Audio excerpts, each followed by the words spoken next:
all right. Yo, welcome everybody to another Boxing Podcast, broadcasting to you live from the True North. It's a good friend, Mr. BDA, and I'm glad. That's right, I'm glad that everybody could be on board for this one special morning edition for everybody out there. BDA Boxing Podcast. Starting off the day with a little boxing. Helps you to get through to the beginning of the day. So if you get yourself a cup of coffee, cup of tea, maybe a little bag of a little something, if you know what I mean, to wake you up, get you through the day, we're here to do that. So kick back, relax. We're going to talk a little boxing here. We got a lot to talk about, by the way. We got some good fights coming up this weekend. Some big events. We got Pro Box too on top of that. Don't forget Pro Box. Can't forget good old Pro Box on Saturday. So there's a lot going on. It's a lot going on outside the ring too. A lot of talking, a lot of jawing, a lot of yapping from promoters to fighters and promoters, and rumors about people being reinstated and a big deal being made about that. So got a lot to cover, fellas, a lot to cover. Before we get down to the fun, let's get the business out of the way, fellas. You know the drill. If you want to donate a couple of shekels our way, you're certainly welcome to do so via the Super Chat feature. You can also join via the Buy Me a Coffee app, link in the description below. You can also join our Patreon for free. Or you can join the membership program. That way you get more bang for your buck, especially emojis, badges, the whole shebang.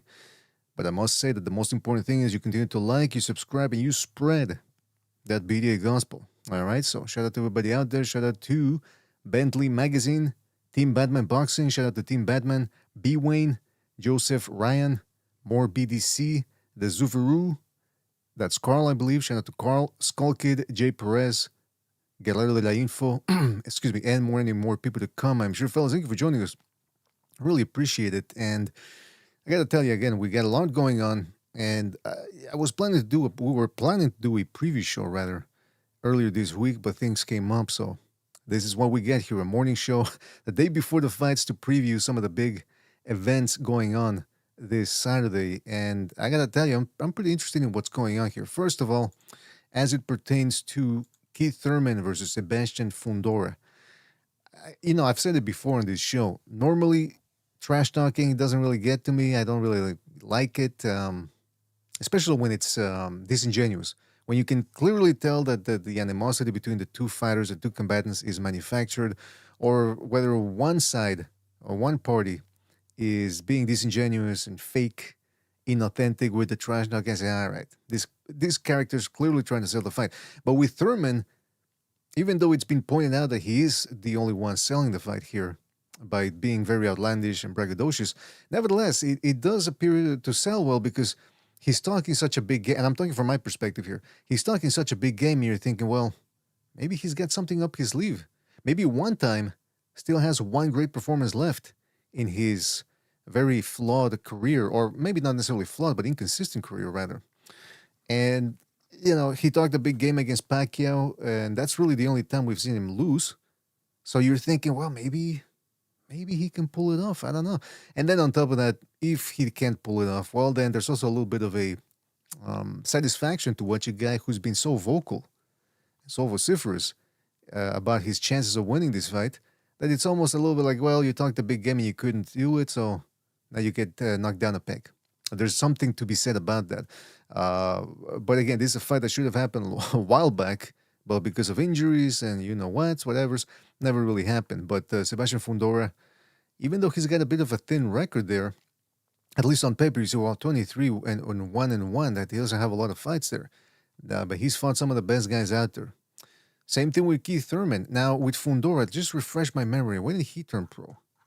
He turned pro in 2016. Yeah, so that's not a lot of fights for a guy who turned in 2016. But I guess that's the new era of fighter, the new generation of fighters. These guys, they don't fight that often. Then on top of that, with the pandemic, it seemed to really have slowed things down. And then on top of that, he's with the PBC. Fundora, as far as I know, has not been lent out to any other organization, like some of these other PBC guys, like, for example, Carlos Adames. This guy, Fundora, has only fought on PBC cards. So maybe that also explains his lack of activity. And but like I said, look at his record. Sergio Garcia, tough Spaniard. Jorge Cota, he's a good fighter on the come up. Erickson Lubin, Carlos Ocampo, Brian Mendoza, Tim Zhu, twice.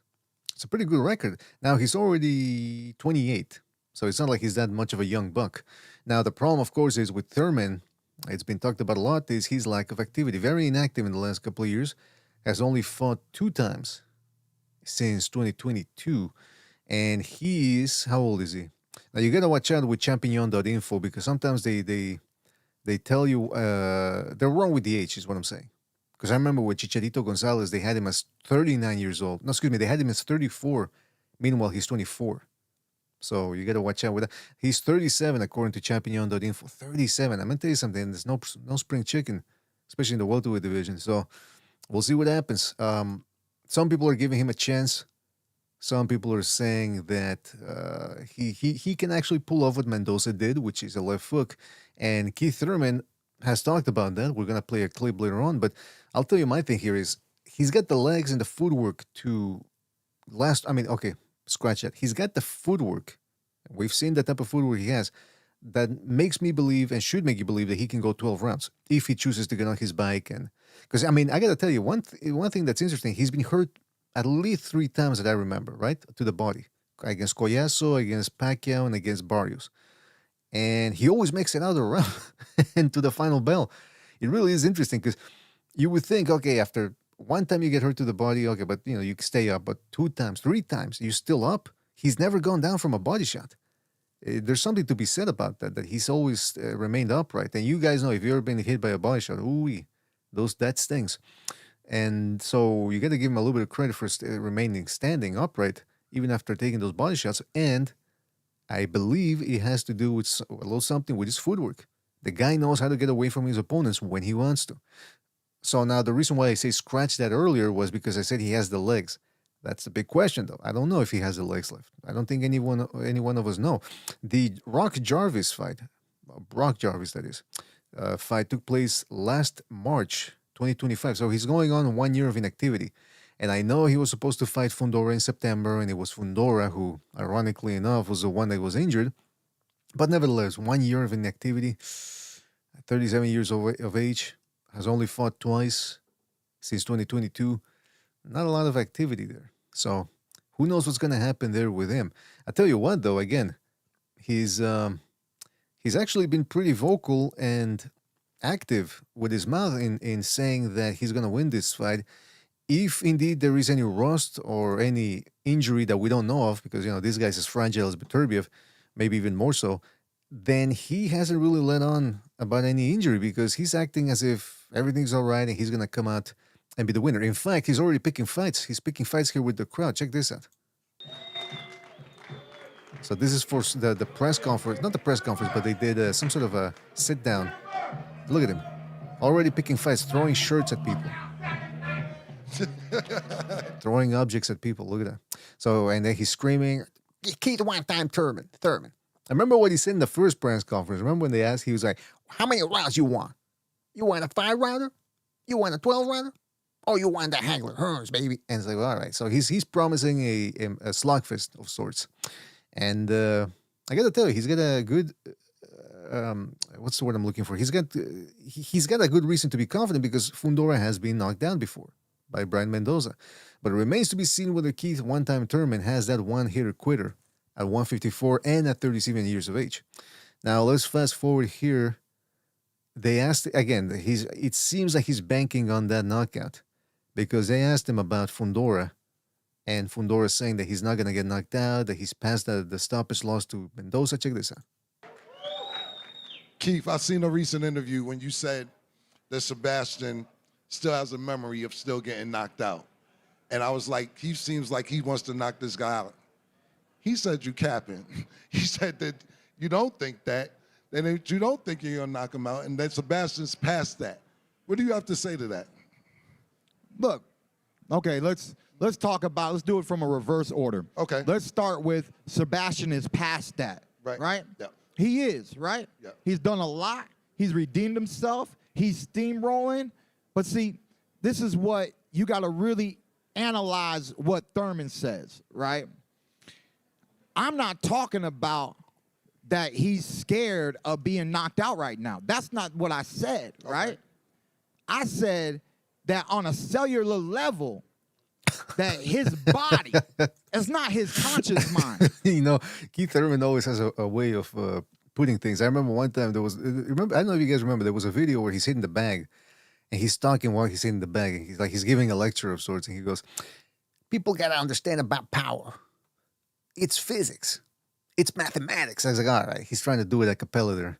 So he's always got a way of putting things whenever he makes a statement. And I gotta tell you, see, they asked him a question, and right off the bat, he's got something to say. He's a good speaker, which is not something you regularly see in boxers. And he would make a good commentator, I think, especially in the ESPN sports controversy era, where Al Bernstein talked about it, by the way. He said that, because I don't know if you guys know this, because it was a revelation to me a couple of years ago, because I don't watch ESPN, I don't watch any other sports, so I didn't know that for years now, decades even, what ESPN likes to do is, and they sort of revolutionize this, is controversy. Debates. They always like to have 2 people, 3 people, a panel debating, and they'll take the smallest subject, the smallest thing, and they'll just make a mountain out of a molehill and just, no, but you said, no, but the Cardinals, when didn't the Cardinals win? It's like, well, who cares, man? Like, they're talking politics or something. Meanwhile, they're talking sports. Anyway, Al Bernstein said that when he was over at ESPN back in the late 90s, that's before Max Kellerman took his job, and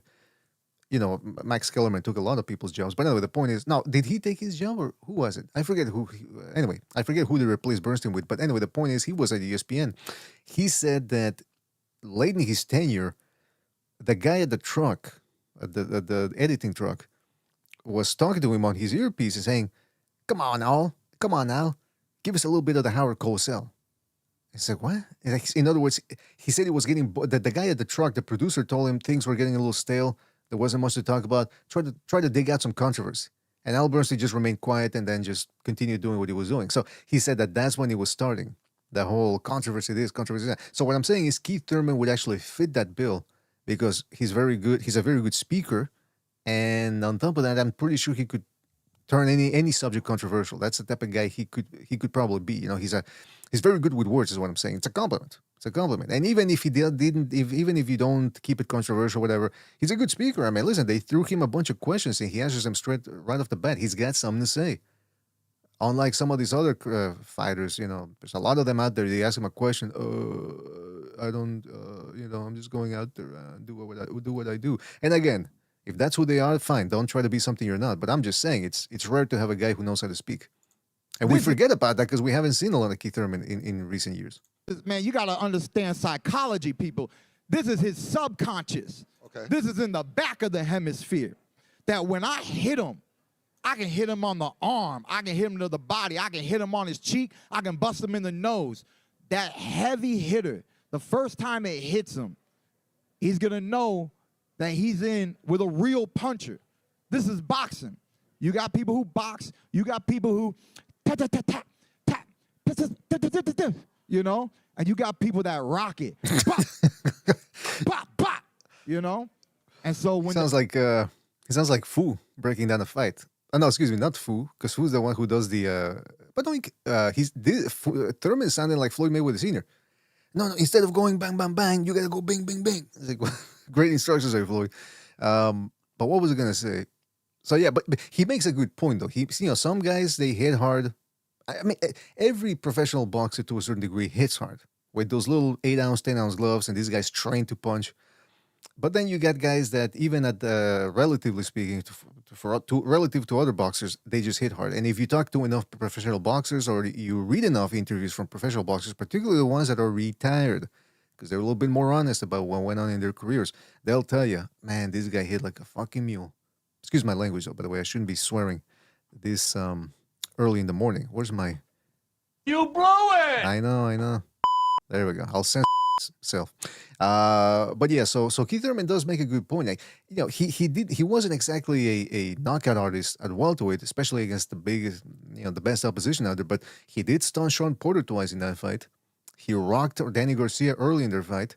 And you could tell that he was rocking Pacquiao a little bit there in their fight. Now, I know Pacquiao is an older fella, but still, it's Manny Pacquiao. So Keith Thurman makes a good point there about the punching power. Fellas, this is the early edition of the BDA Boxing Show. This is a morning show. Hopefully you guys are having a good one. Just trying to get you through the morning here with a little boxing talk. See what people have to say in the chat. Joseph Ryan said Thurman had a no-show against Zoo.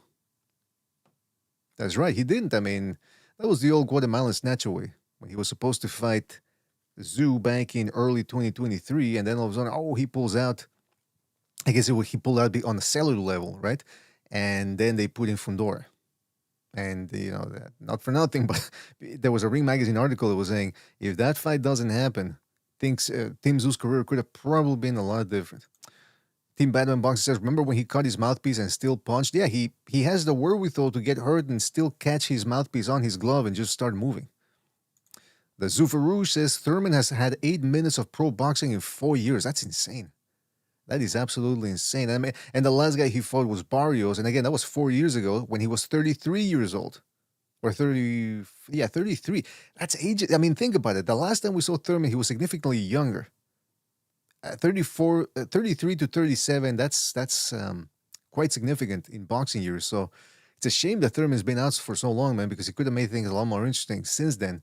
I mean, think about it. 2022, when he fought, that was against Barrios. I think it was January or February 2022. Errol Spence was still undefeated. He was still a guy that people wanted. He was still the man in the welterweight division. He was a bigger star than Terence Crawford, that's for sure. More BDC says Thurman leaning back in straight lines will cost him against Fundora. Yeah, that's true. That's something the what's his name? Caleb Plant has talked about. He mentioned he's one of the ones that mentioned that, and it's true. That's pulling back with his head back might get him caught with some sort of uppercut. Especially, Tim Zoo talked about that in a recent Ring Magazine article that it's you fight Fundora, but you gotta throw everything you know about range and distance control out the window, because just when you think you're out of range, you're not, because this guy has incredibly long arms. More BDC says, imagine Thurman pulls out of the fight tomorrow. Well, that would be. I was actually thinking, man, I was crossing my fingers, say wait till Saturday, because you never know what's gonna happen with these guys. Someone with a lisp trying to talk is hilarious, says Zuffa. Yeah, I mean, like somebody else said, talking in the third person, it's a weirdo thing. Team Batman Bucks says, I do think Fundora will stop Thurman, but I expect Thurman to land a few nice shots in the exchanges, but he will get overwhelmed eventually. Yeah, maybe H will start showing. Now, I wanted to show you the YouTube thing here, more YouTube videos. Thurman says, okay, I'll play this one. Thurman's been doing a lot of talking, but there hasn't been that much action, though, in the press conferences. Because he was actually going at it against Fundora a little bit more in the first one. And no, Keith Thurman didn't fall in this one, at least. Remember that in the first one, he ended up slipping and falling. Hold on a second. I don't know why it's taking its sweet-ass time here to show up. All right, here we go.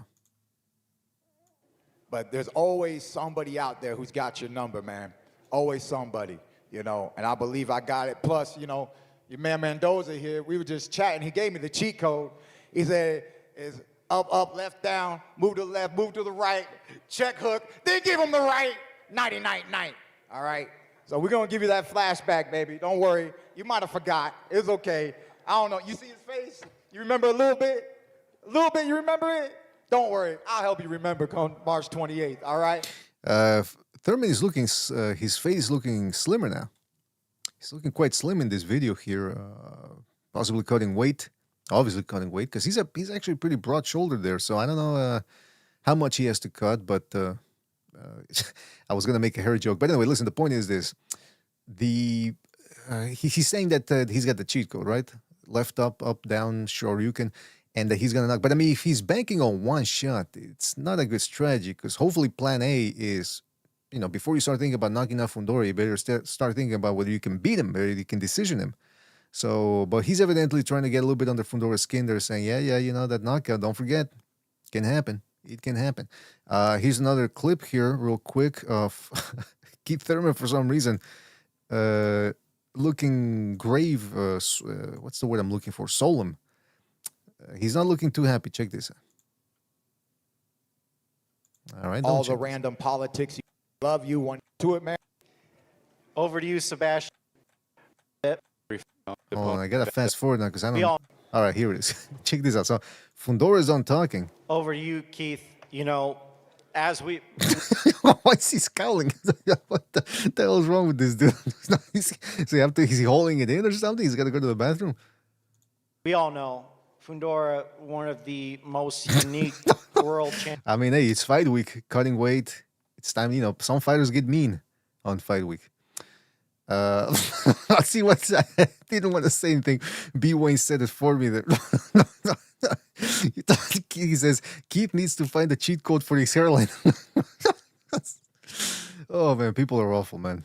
People are awful. Not everybody can be lucky enough to have the genetics for their hair. I said, I don't know. I think I heard that they're starting to find out now more and more the reason why people go bald, and there's a lot of alternatives out there now to preserve that hair. But I don't know, man. Hold on a second. I'm getting messages here on Discord. Hold on a second. So that's Keith one-time Thurman there trying to sell the fight. Again, I don't think this is going to do well on pay-per-view because it shouldn't be on pay-per-view, but it's also a pretty good undercard. Let me tell you guys about the undercard if you don't know already. We got... Hold on a second. Oh, I already had it up for some reason here, but the card is... via Amazon Prime, payperview.com if you're outside of the United States, March 28th.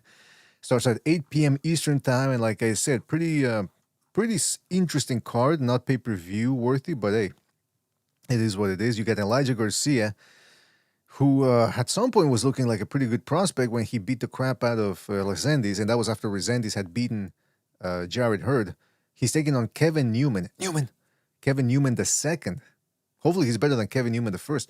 Yoeli Hernandez, very good Cuban, strong fighter. Interesting to see what he does in his career because he's been looking good so far, but you know about those Cubans, they look good, and then boom, they run into a guy they can't handle in the pro ranks. He's taking on Terrell Gaucher, the very durable Terrell Gaucher.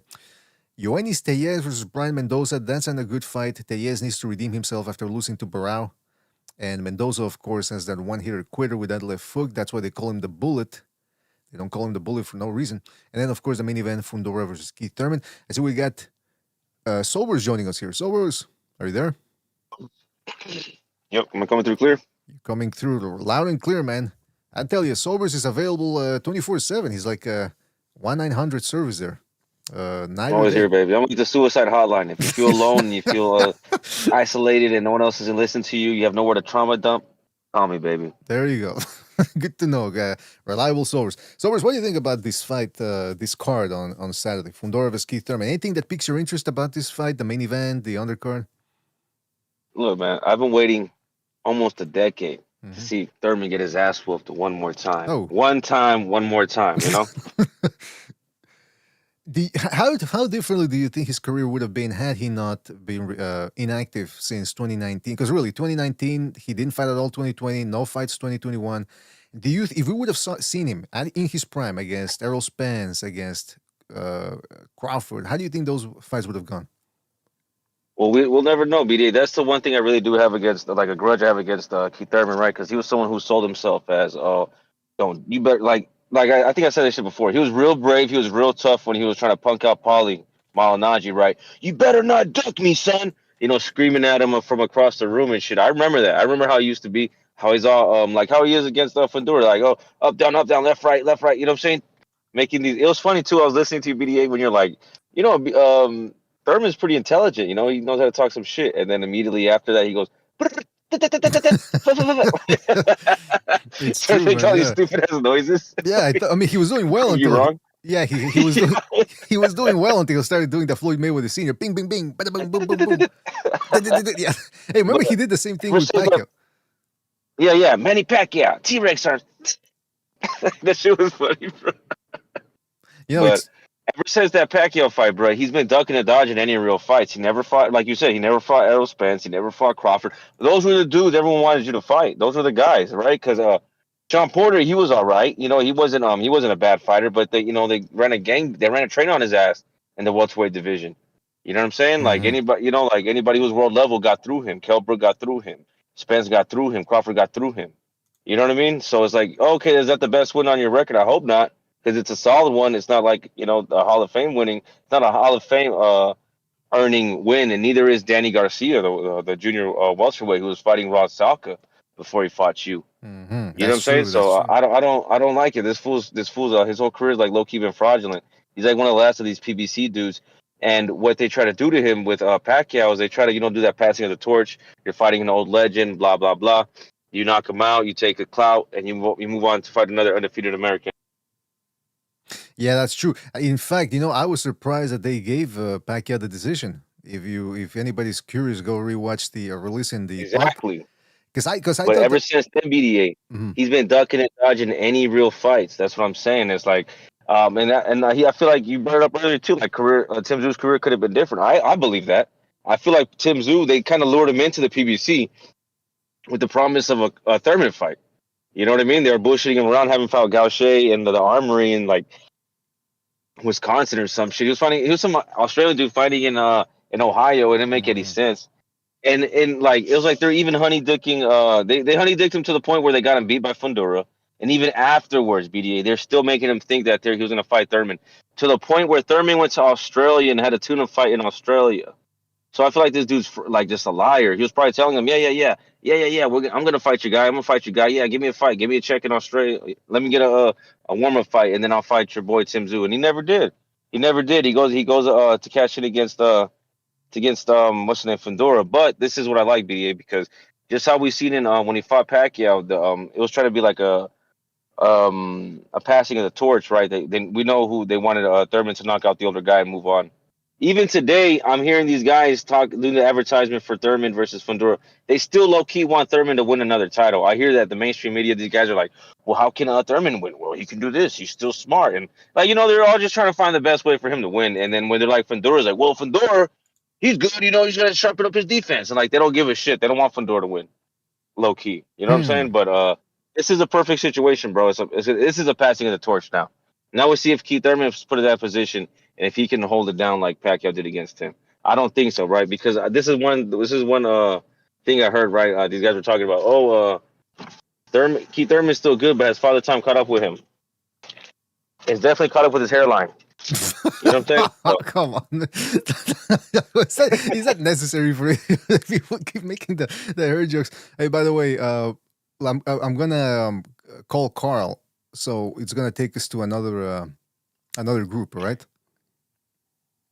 Another Discord group. Yeah. All right. I'm gonna disconnect here.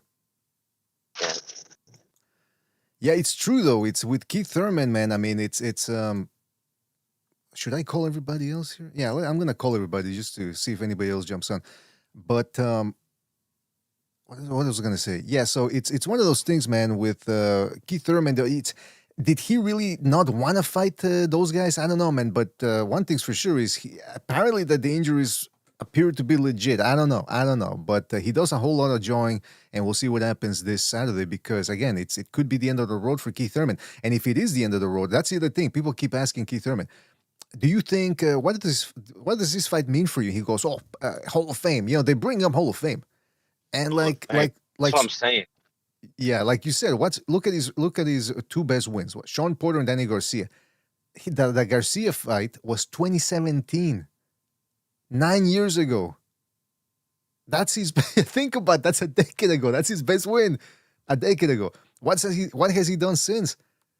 He's fought 4 times since. It's insane. 4 times in 9 years. Maybe it's true, Sobers. Maybe he wasn't really injured. Maybe it's, again, the people could say, oh, how could you be so skeptical and so cynical? Well, I'm sorry, it's boxing. It wouldn't be the first time a guy, especially the paydays he was making there with the PBC, because remember, this was the early days of the PBC. In fact, he brought up the PBC. I'm a premier boxing champion, baby, forever. It's like he's still talking about the PBC, even though they put on 4 shows a year.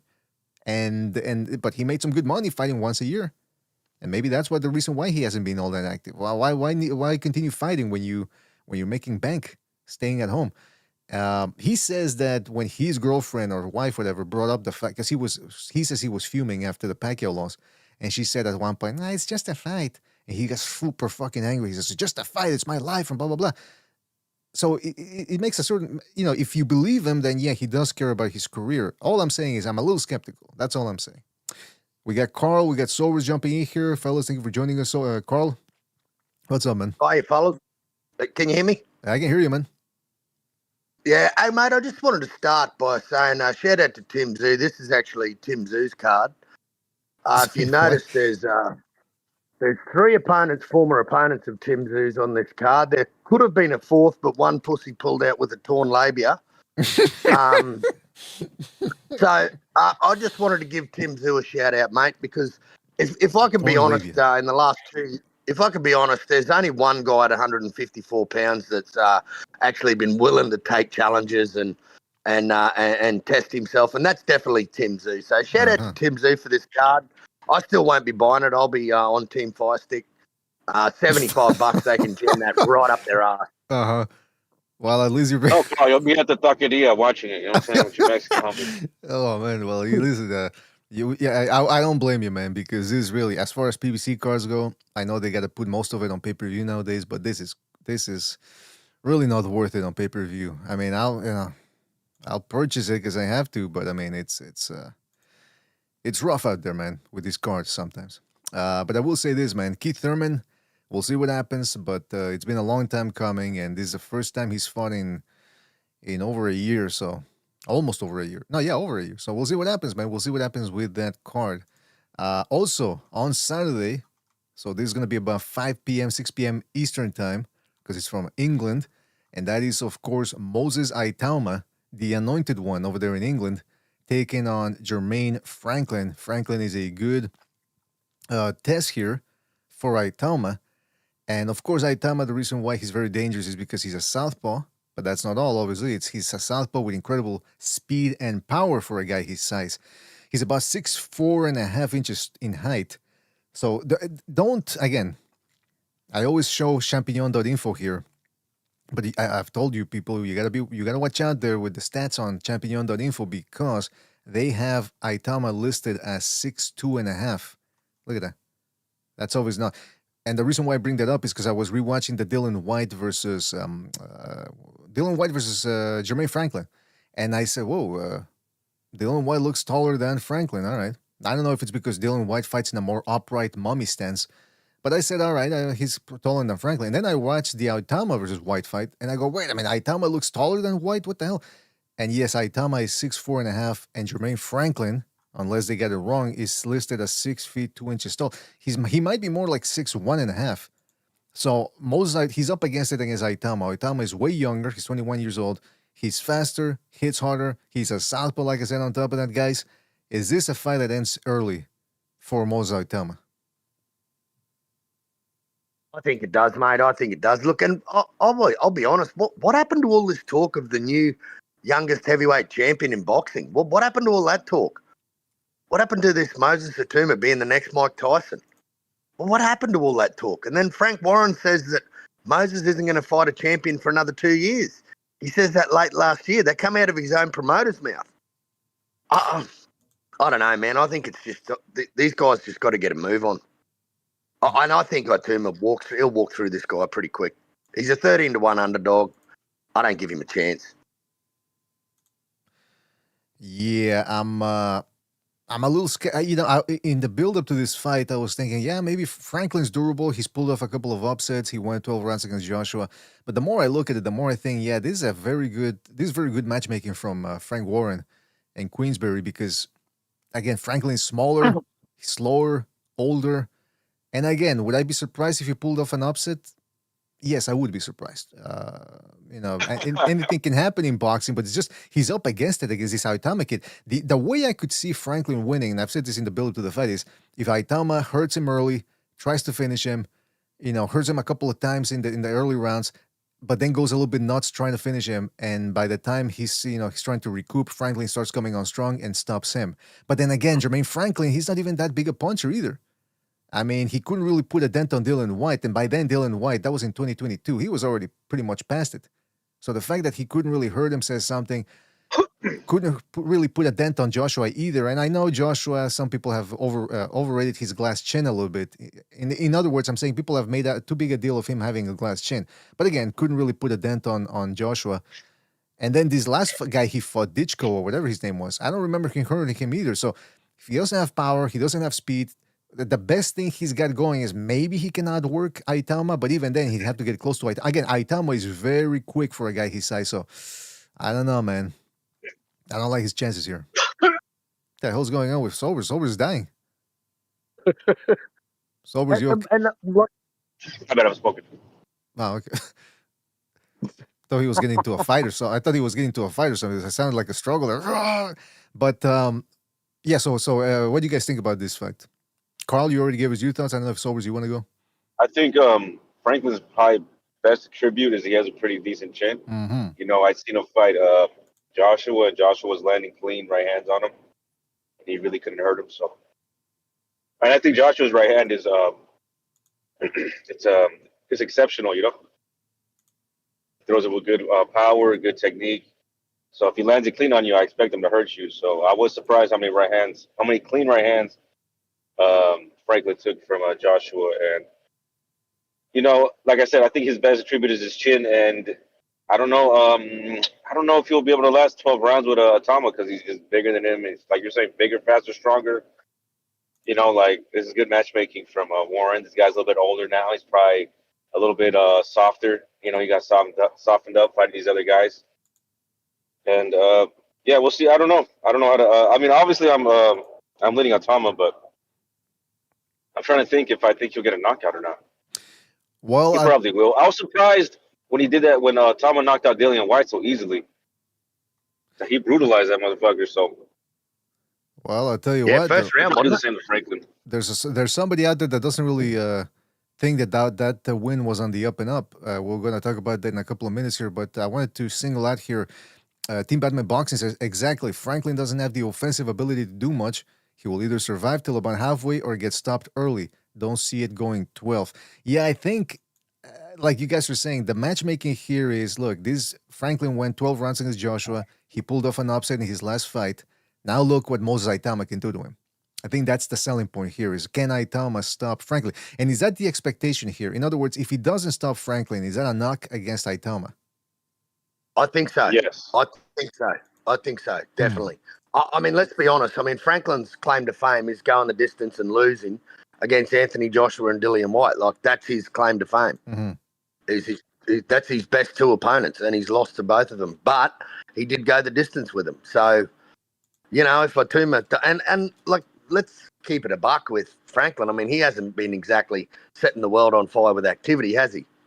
You know, That's this true. will be his fourth fight in 4 years. Like, this inactivity, man, it not only does it kill the sport, but it kills the fighters, mate. I think they've got to stay active and got to keep fighting, especially in the heavyweight division. You're right. I don't know. Well, that's a big problem nowadays with all these fighters, man. Inactivity. They're just not staying active, and some of them seem to be okay with that.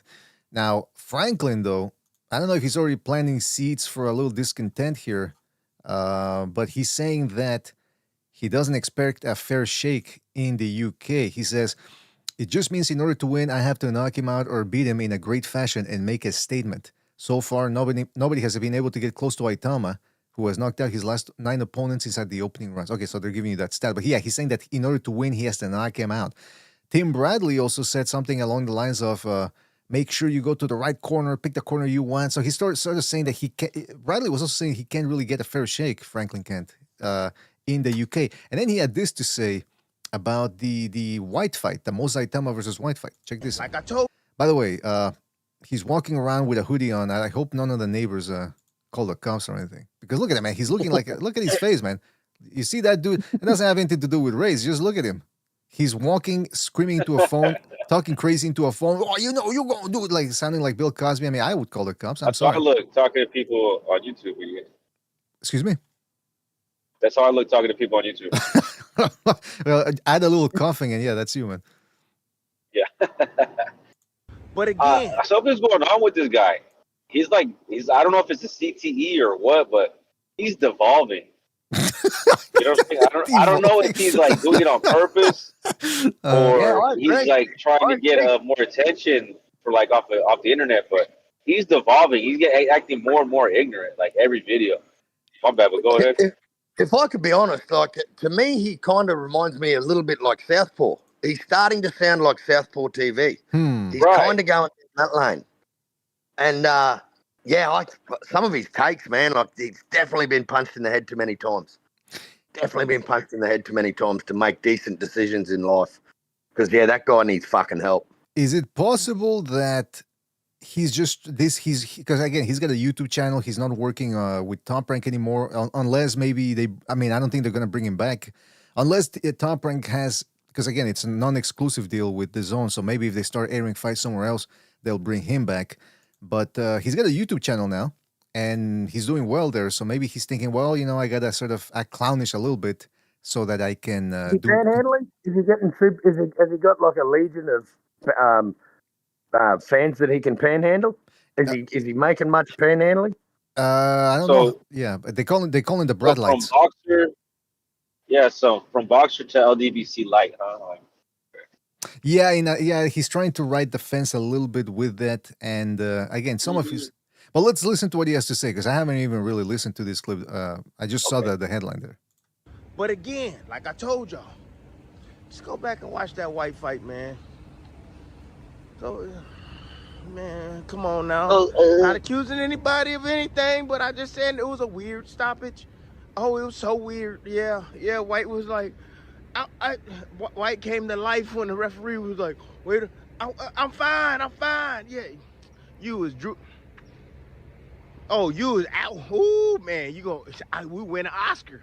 You can win an Oscar. Oh, no, yeah. Oh, you was out. Oh, man, we win. I'm calling the cops, man. I'm calling the cops. No, but listen, look.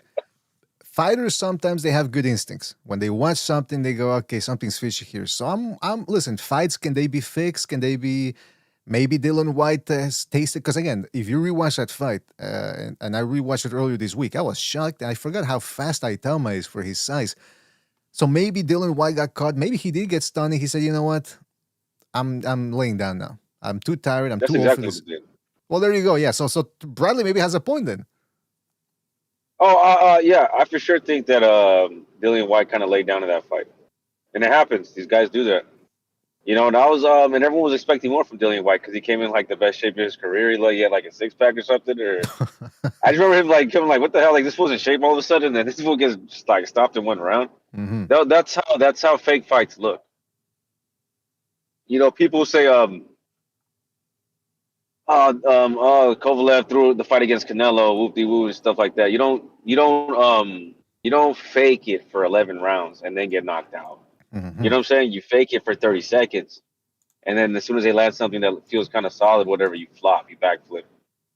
You know what I'm saying? Like, come on, guys. Can anyone tell me what sort of sub-Saharan dialect that was he was talking? Ah, come on. I mean, hey, listen, Tim Bradley is doing well, and I like some of his takes. Again, I don't know. It's weird that to see a guy like him, because he'll make good predictions, or he'll make a good observation, and then he'll say one where he just goes completely off the rails. Also, people were starting to worry a little bit about him because he was talking about, what's her name? Alicia how do you pronounce her last name? Baumgardner or whatever? He was thirsting for her. Yeah, he was thirsting. He's like, oh, and I saw her skin glistening in the gym. It's like, whoa, call the cops again, man, because this dude sounds like he's got, people with CTE, they have low impulse control too, man. So I don't know if he would have, followed her backstage or something in the dressing room. Was like, you're mine now, bitch. Like, I don't know. But I'm not saying that happened or that he would do that, but I'm just saying, the way he was talking about her. Get a little worried. But hey, by the way, also in the news here. So I'd never heard of these guys before. I think maybe I'd heard the name of the podcast Fight Disciples, but they got a guy on there named Adam Catterall from the UK. And this dude apparently interviewed Conor Benn. And before we get to him, let's get to Conor Benn here and listen to what he had to say, because, again, they did an interview via TalkSports, which is, again, like ESPN, but it's the British version. This one here, a lot of controversy. They love controversy. They love riling up guests. They love to rile each other up there, have these debates. And so they sent this dude over to talk to Conor Benn. Conor Benn obviously fighting Regis Prograis on the Fury Makhmudov undercard, and there's been a lot said about Conor Benn because he left Eddie Hearn, or he's left him for the moment, for a big fight deal, one fight deal for a lot of money. So this is what Conor Benn had to say. Let's start with him. Yeah, of course, but I've got love for Matchroom. I've got love for Eddie. Irrelevant of what they've been saying, irrelevant of what's been said, I still want Eddie in my corner. I don't hold no I don't hold any type of feelings towards them. Ultimately, if you ask me to choose out my family and what sets my family up, and that my family's legacy, my kids are my legacy. You know, when they don't want to cover my dad's business class flights over, or, you know, you're reminded that you have a time span. You have when you're done, nobody cares. When I'm done, nobody's going to care. Nobody. And there'll be a new one of me. Make hay while the sun's shining. You know, and take the best deal for me that I feel's right for me and my family. And it was the best deal, you know, by a country mile. So for me, I'm excited to be boxing under the Zuffa banner, and really lead the way. All right, first of all, he keeps that's you can tell that's what his lawyers and PR people told him. Like, go with the whole thing about your family. It's about your family. It's about how no one's going to take care of you, blah, blah, blah. It's like, you know, no one's going to take care of you. Well, I mean, that depends too on how you spend your money. And apparently this guy needed a loan from Eddie Hearn when with the whole PED thing was going on. So I'm thinking, well, why do you need a loan? I mean, how much are you spending that you need a $500,000 loan? Also, the other thing I wanted to share with you guys on the panel here, I don't know if you guys can see it, but I know they always say that when you sit down, you shouldn't put your hands in between your crotch or whatever. You know, you gotta do the wide man stance, the alpha stance, right? You gotta open up your legs. This guy, is he taking it a little bit too far here, Conor Benn? Look at his stance there. And what does he have in between his legs? Does he have his makeup kit in there? What's going on there? Look at that. It's got something pink in it. His tampons on. I don't know. But yeah, what the fuck is that? I don't know, man. I don't want to know. I'll tell you this. Yeah, what? It could be a dozen boiled eggs. But it's interesting here because they said they didn't mention in this clip for some reason, but he did say apparently in another portion of this interview that Matchroom wouldn't cover his dad's business class flights. So they wouldn't comp him or they wouldn't reimburse him for that as some sort of business expense. So when he said that, people really turned on him because people already turned on him for leaving Eddie Hearn, which to me really is interesting that people would be defending a promoter. I mean, to me, that goes to show you how well Eddie Hearn's been playing the PR game because he comes across as this nice, affable personality. Meanwhile, he's a promoter. You think he really cares? I mean, in other words, maybe he did care about Conor Benn a little bit more than other fighters, right? But at the end of the day, he lent Conor Benn $500,000 because he expected that Chris Eubank fight to come into fruition eventually, and he knew he was going to get his money back and then some. So this whole thing of, he lent him money and then Conor Benn turned his back on him, I don't fully buy that story. I'm not saying that there's one party that's less guilty than the other. I mean, obviously, I think Conor Benn is a bit of a lizard here. He's come across one. But again, to say that Eddie Hearn is not a lizard himself is a little bit, I think, missing the mark here. However, Conor Benn really started pissing people off, and now with these comments of, they wouldn't reimburse my dad's business class flights. Well, first of all, why do you need your father on trips with you? What's he doing?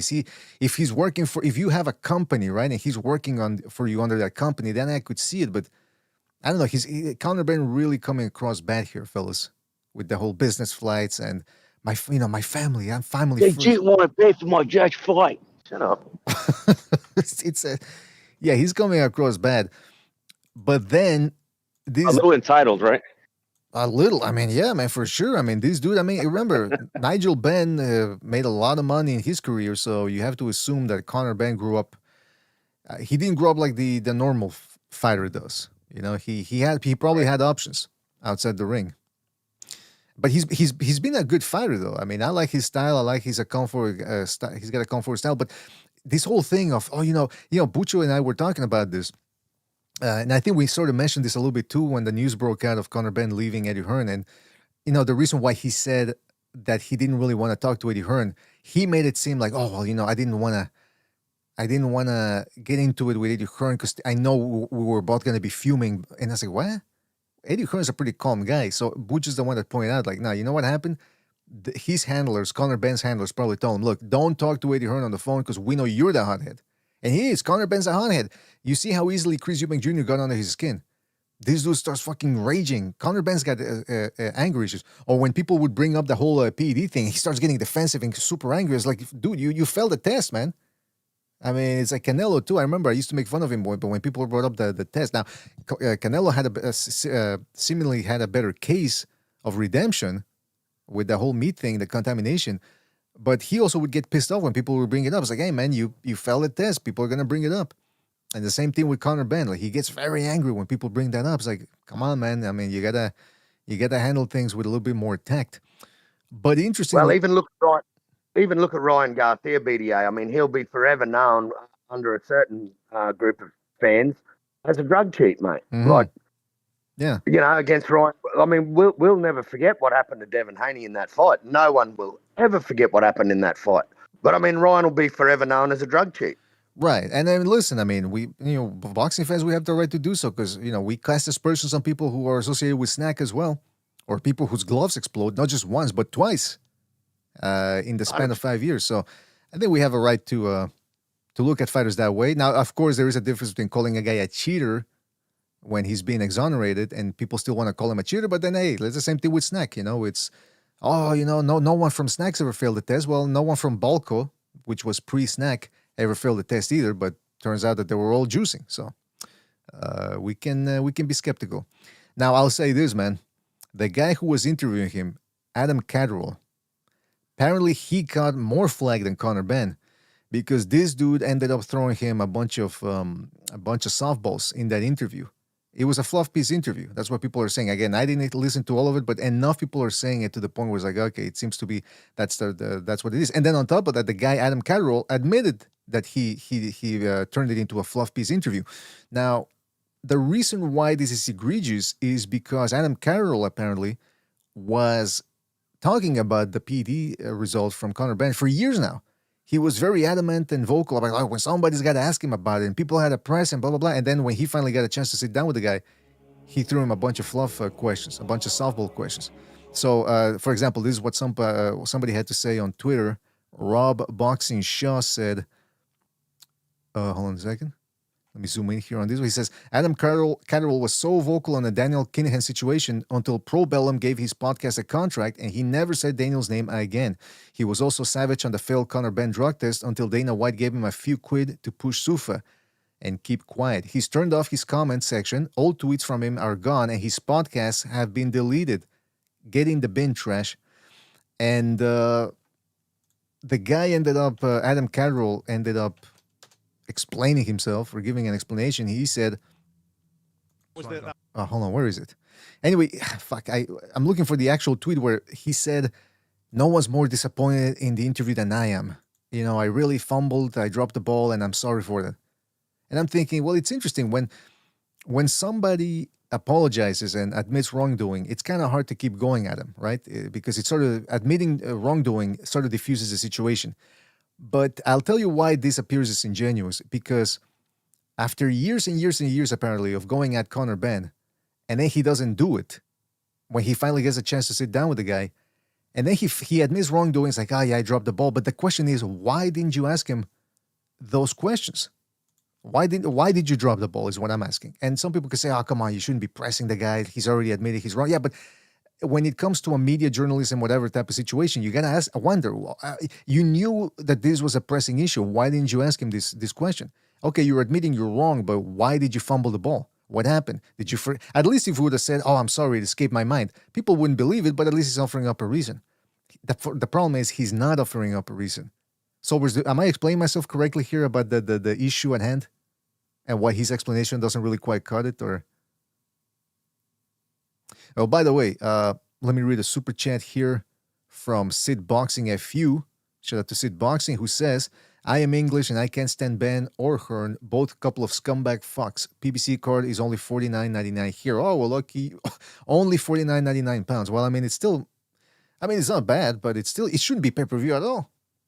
That's the interesting thing about it. If this was on Showtime 4 years ago, this would have been on Showtime 4 years ago.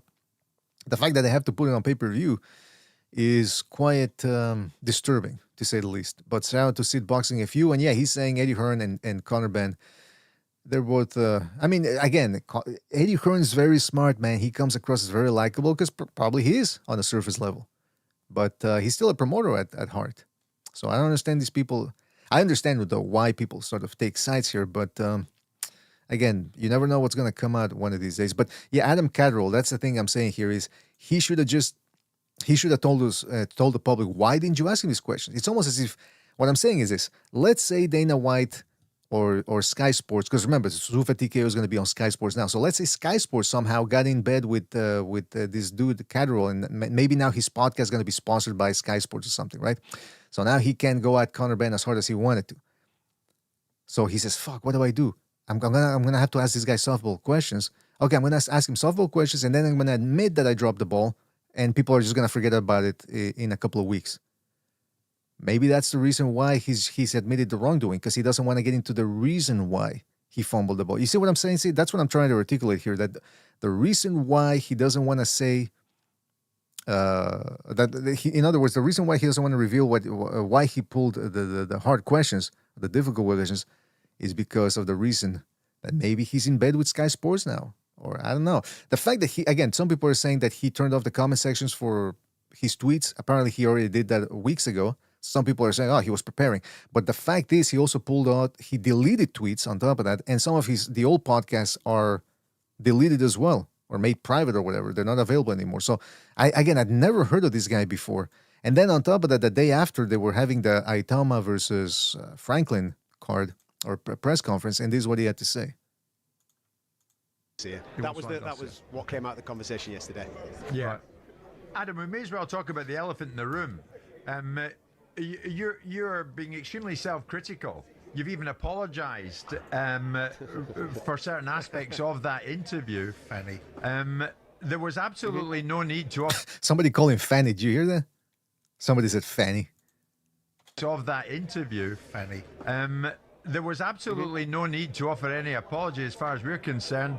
We were absolutely engrossed in it. I mean, he comes over well.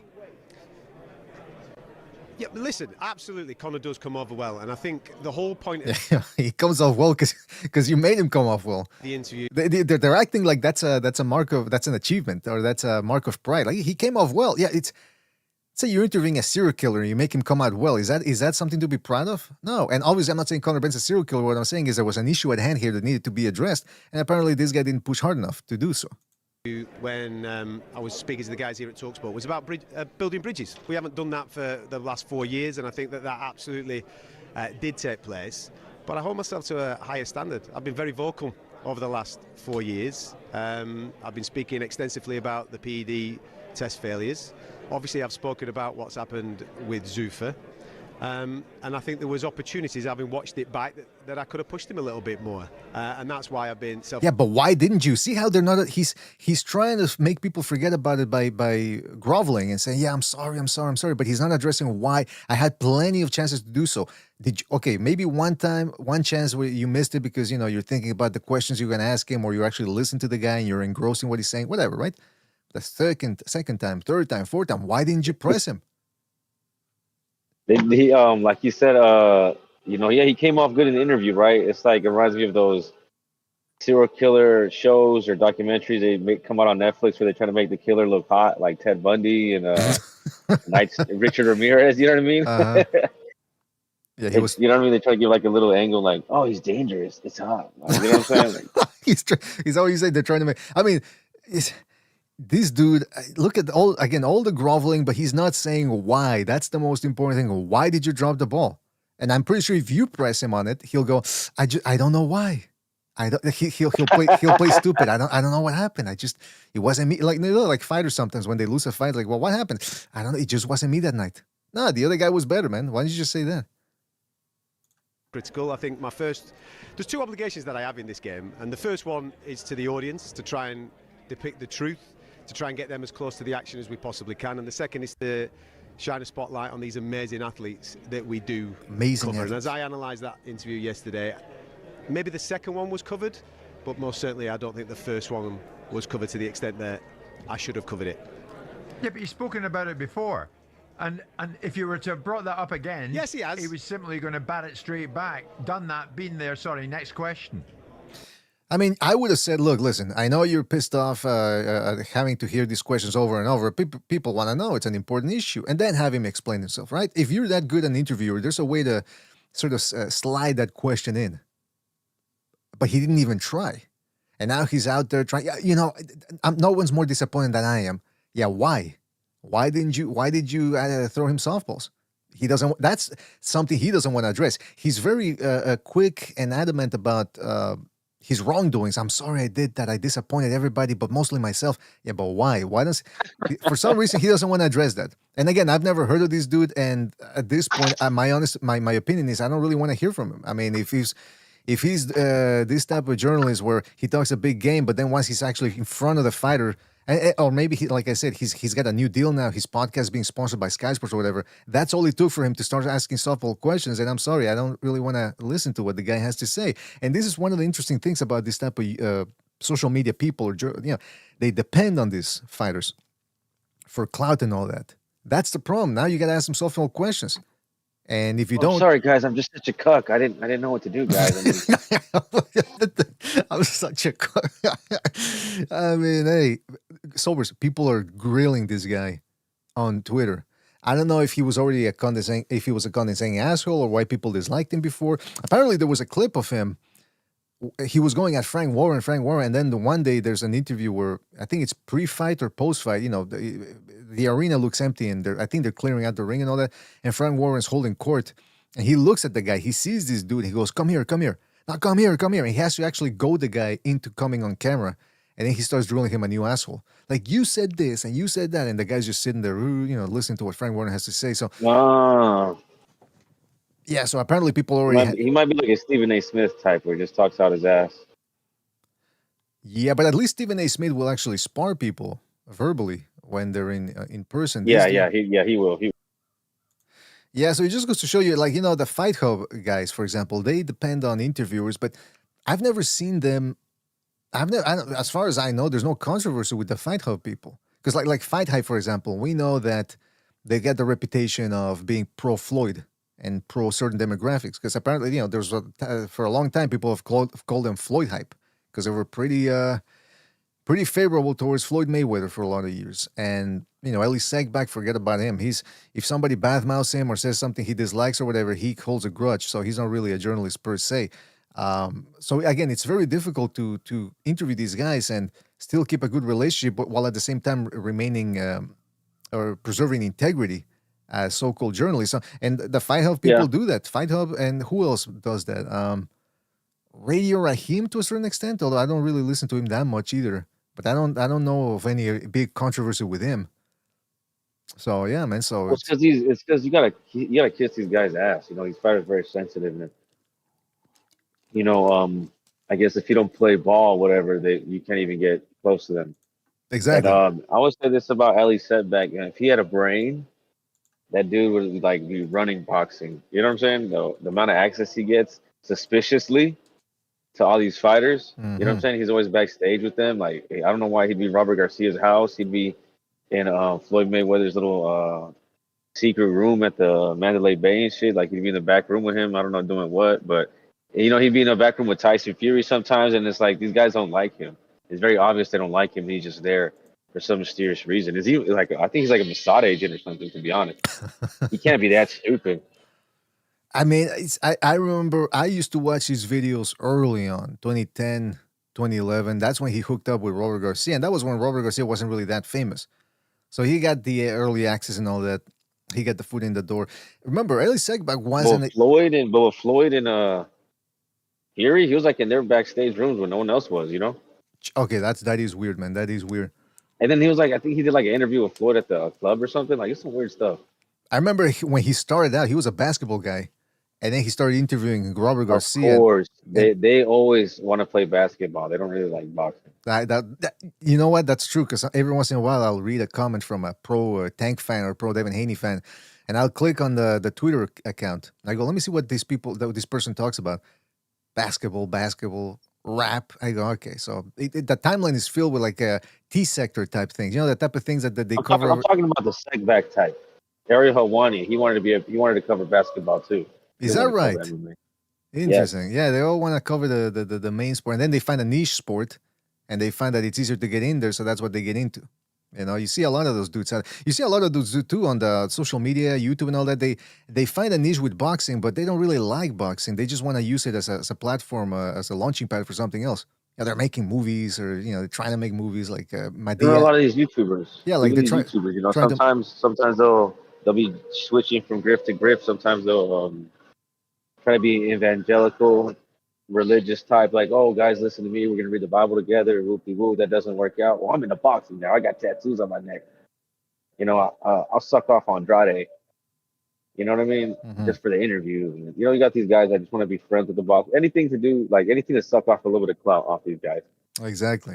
Yeah, and But you have to be wary of these men that get into boxing like in their mid-30s. that's true. Yeah, and especially when they don't know much about boxing, and that's when you know. Okay, That's what I'm saying. Yeah, they get in when they're later in life, and they're like, "Oh, don't ask me nothing past 2010, before 2010." Like, what do you mean? Don't ask me nothing before 2015. It doesn't matter. Yeah, you know, like, oh, bro, you don't even like this sport, do you? You can tell who got into it because of Floyd Mayweather. They got into it because they heard, oh, there's this dude who's undefeated, you know, when the mainstream media was covering it. And again, listen, there's nothing wrong with, I mean, you catch boxing when you catch the boxing bug. Everybody catches at a different time in their lives or whatever. But what I'm saying is, fundamentally, some people don't like the sport, but they caught on YouTube or social media, whatever, and they go at it, but eventually they start burning out because they're covering something that they dislike. And then eventually their true nature starts coming out because once they run out of things to talk about, well, then what else can I talk about? Something that's near and dear to my heart. Oh, race, right? They're very racially sensitive. It's all about how everyone else is a racist and these people are racist. You know, they run out of things to talk about pretty quickly, some of them. Speaking of talking, De La Hoya is doing a lot of joing on social media. He just did his recent ass clap cheek, whatever, Thursdays. He was clapping cheeks, BDA. He was clapping cheeks too. And it's crazy because I think Busho did a off-air episode. Like I think it was yesterday or the day before yesterday. And I brought up to him, like, hey, I want to talk to you guys about this situation with Merrigan and De La Hoya. Because, you know, yeah, for people that don't know, De La Hoya and Merrigan are going. Okay, Rick Merrigan, I don't even know how you pronounce his name, is Virgil Ortiz's manager. De La Hoya, he in the last clapback Thursday, right? The last clap cheek Thursday, he was saying, hey Virgil, it's not too late. We can fix this. Your manager Merrigan's in your ear. He's too greedy. He's leading you down the wrong way. That you can't afford these costs in court. Don't do it. We can talk this out. Fire your manager, right? Nothing from either guy. No one says nothing.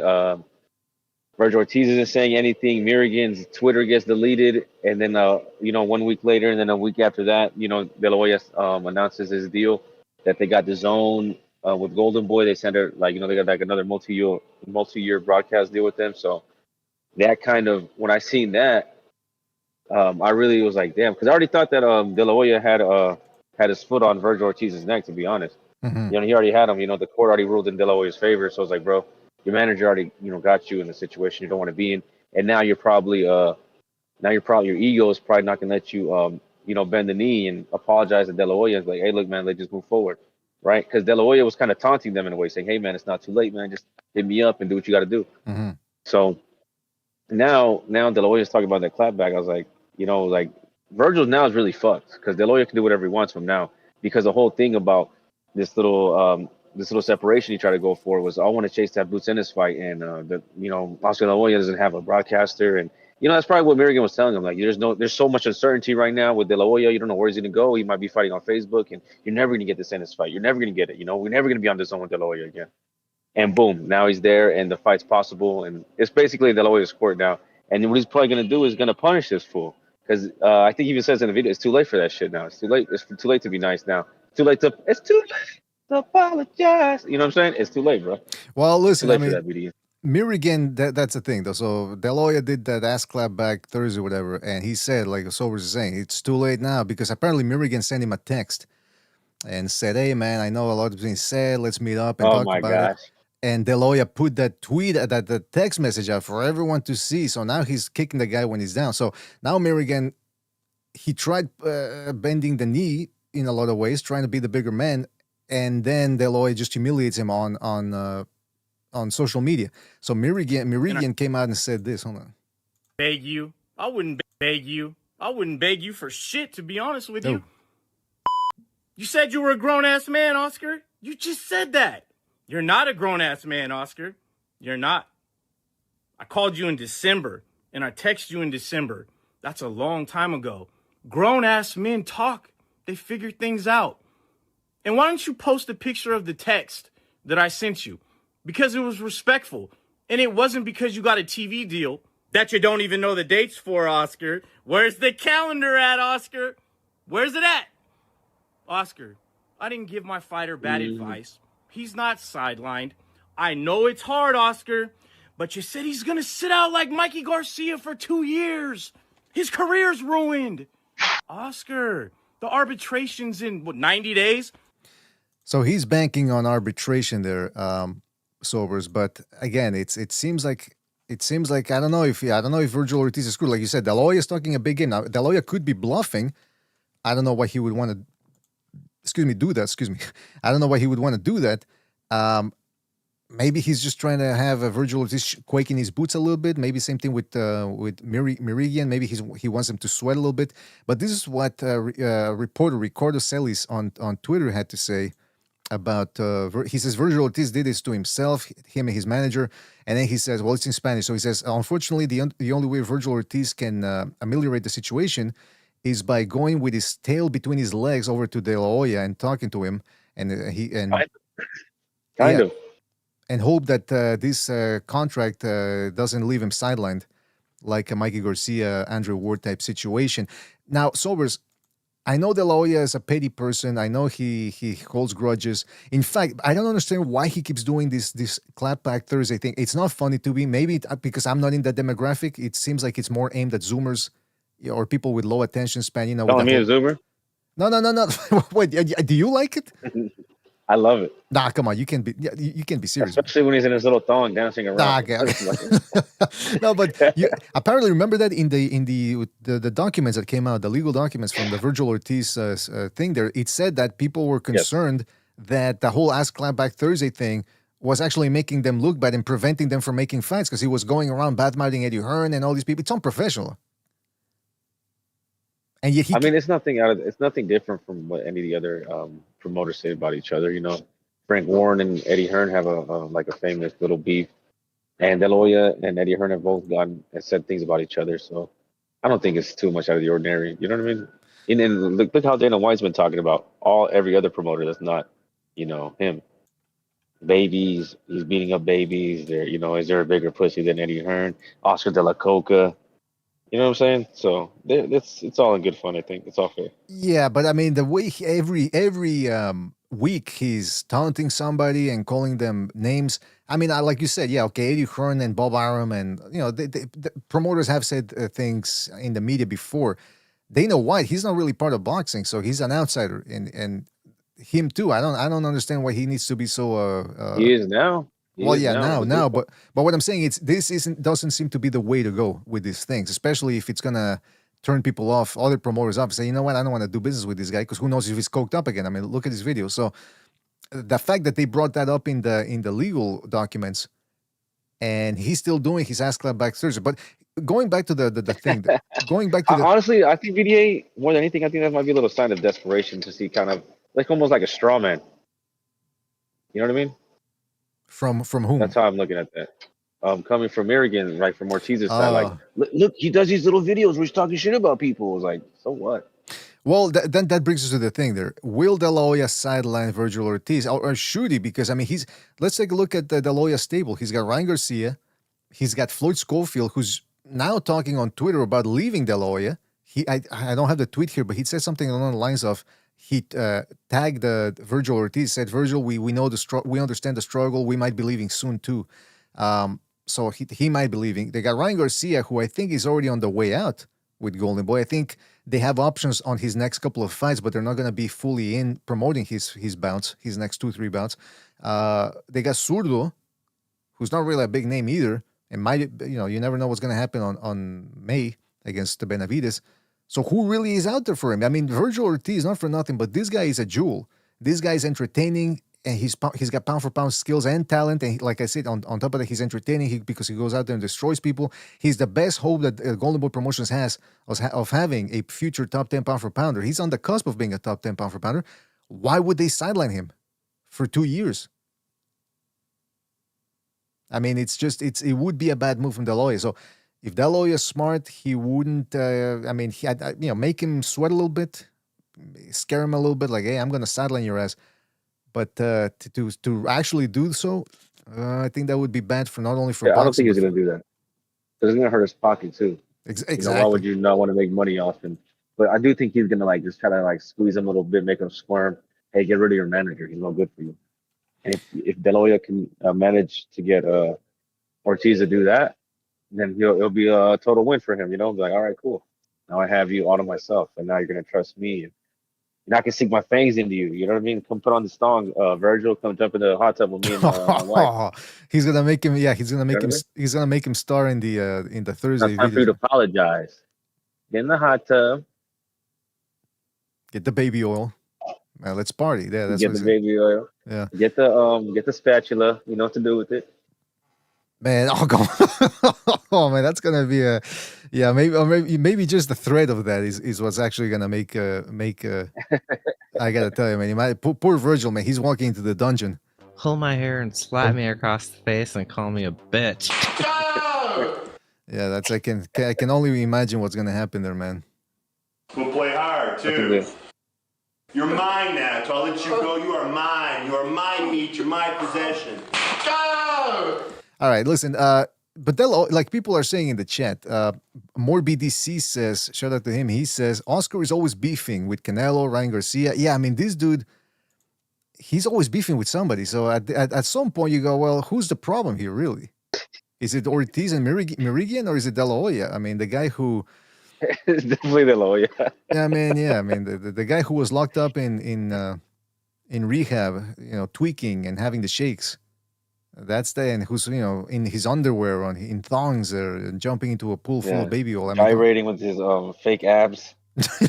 Well, yeah. Remember, he said they're not fake abs. He just took the fat out. Oh yeah. Had a little procedure so that very highly sculpted. Exactly.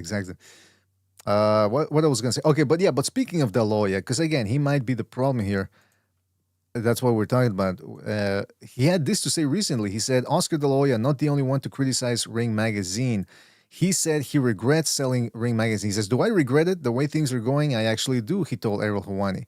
And I never regret anything. When I had the Ring Magazine, I kept its integrity. I kept a panel of writers from all over the world who were deciding who's number one and who's number two, making sure integrity is in its place. And I could have sustained it forever if I wanted to. But Turkey came along, and I thought I was selling it to a person who really cared for the sport and was going to uphold its integrity, but I guess I was wrong. Well, that's all. Again, De La Hoya says one thing, but then can you really trust the guy? He said he was maintaining the integrity of Ring Magazine. Well, if I may remind people, I was a long-time Ring Magazine reader.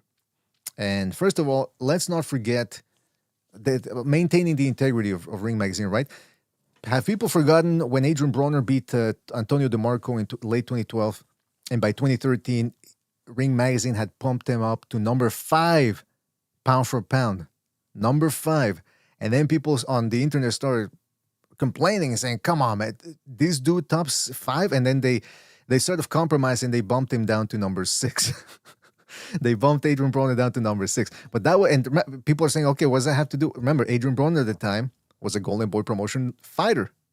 That was before De La Hoya got locked up in rehab, and while he was suffering from the shakes and tweaking, PBC stole the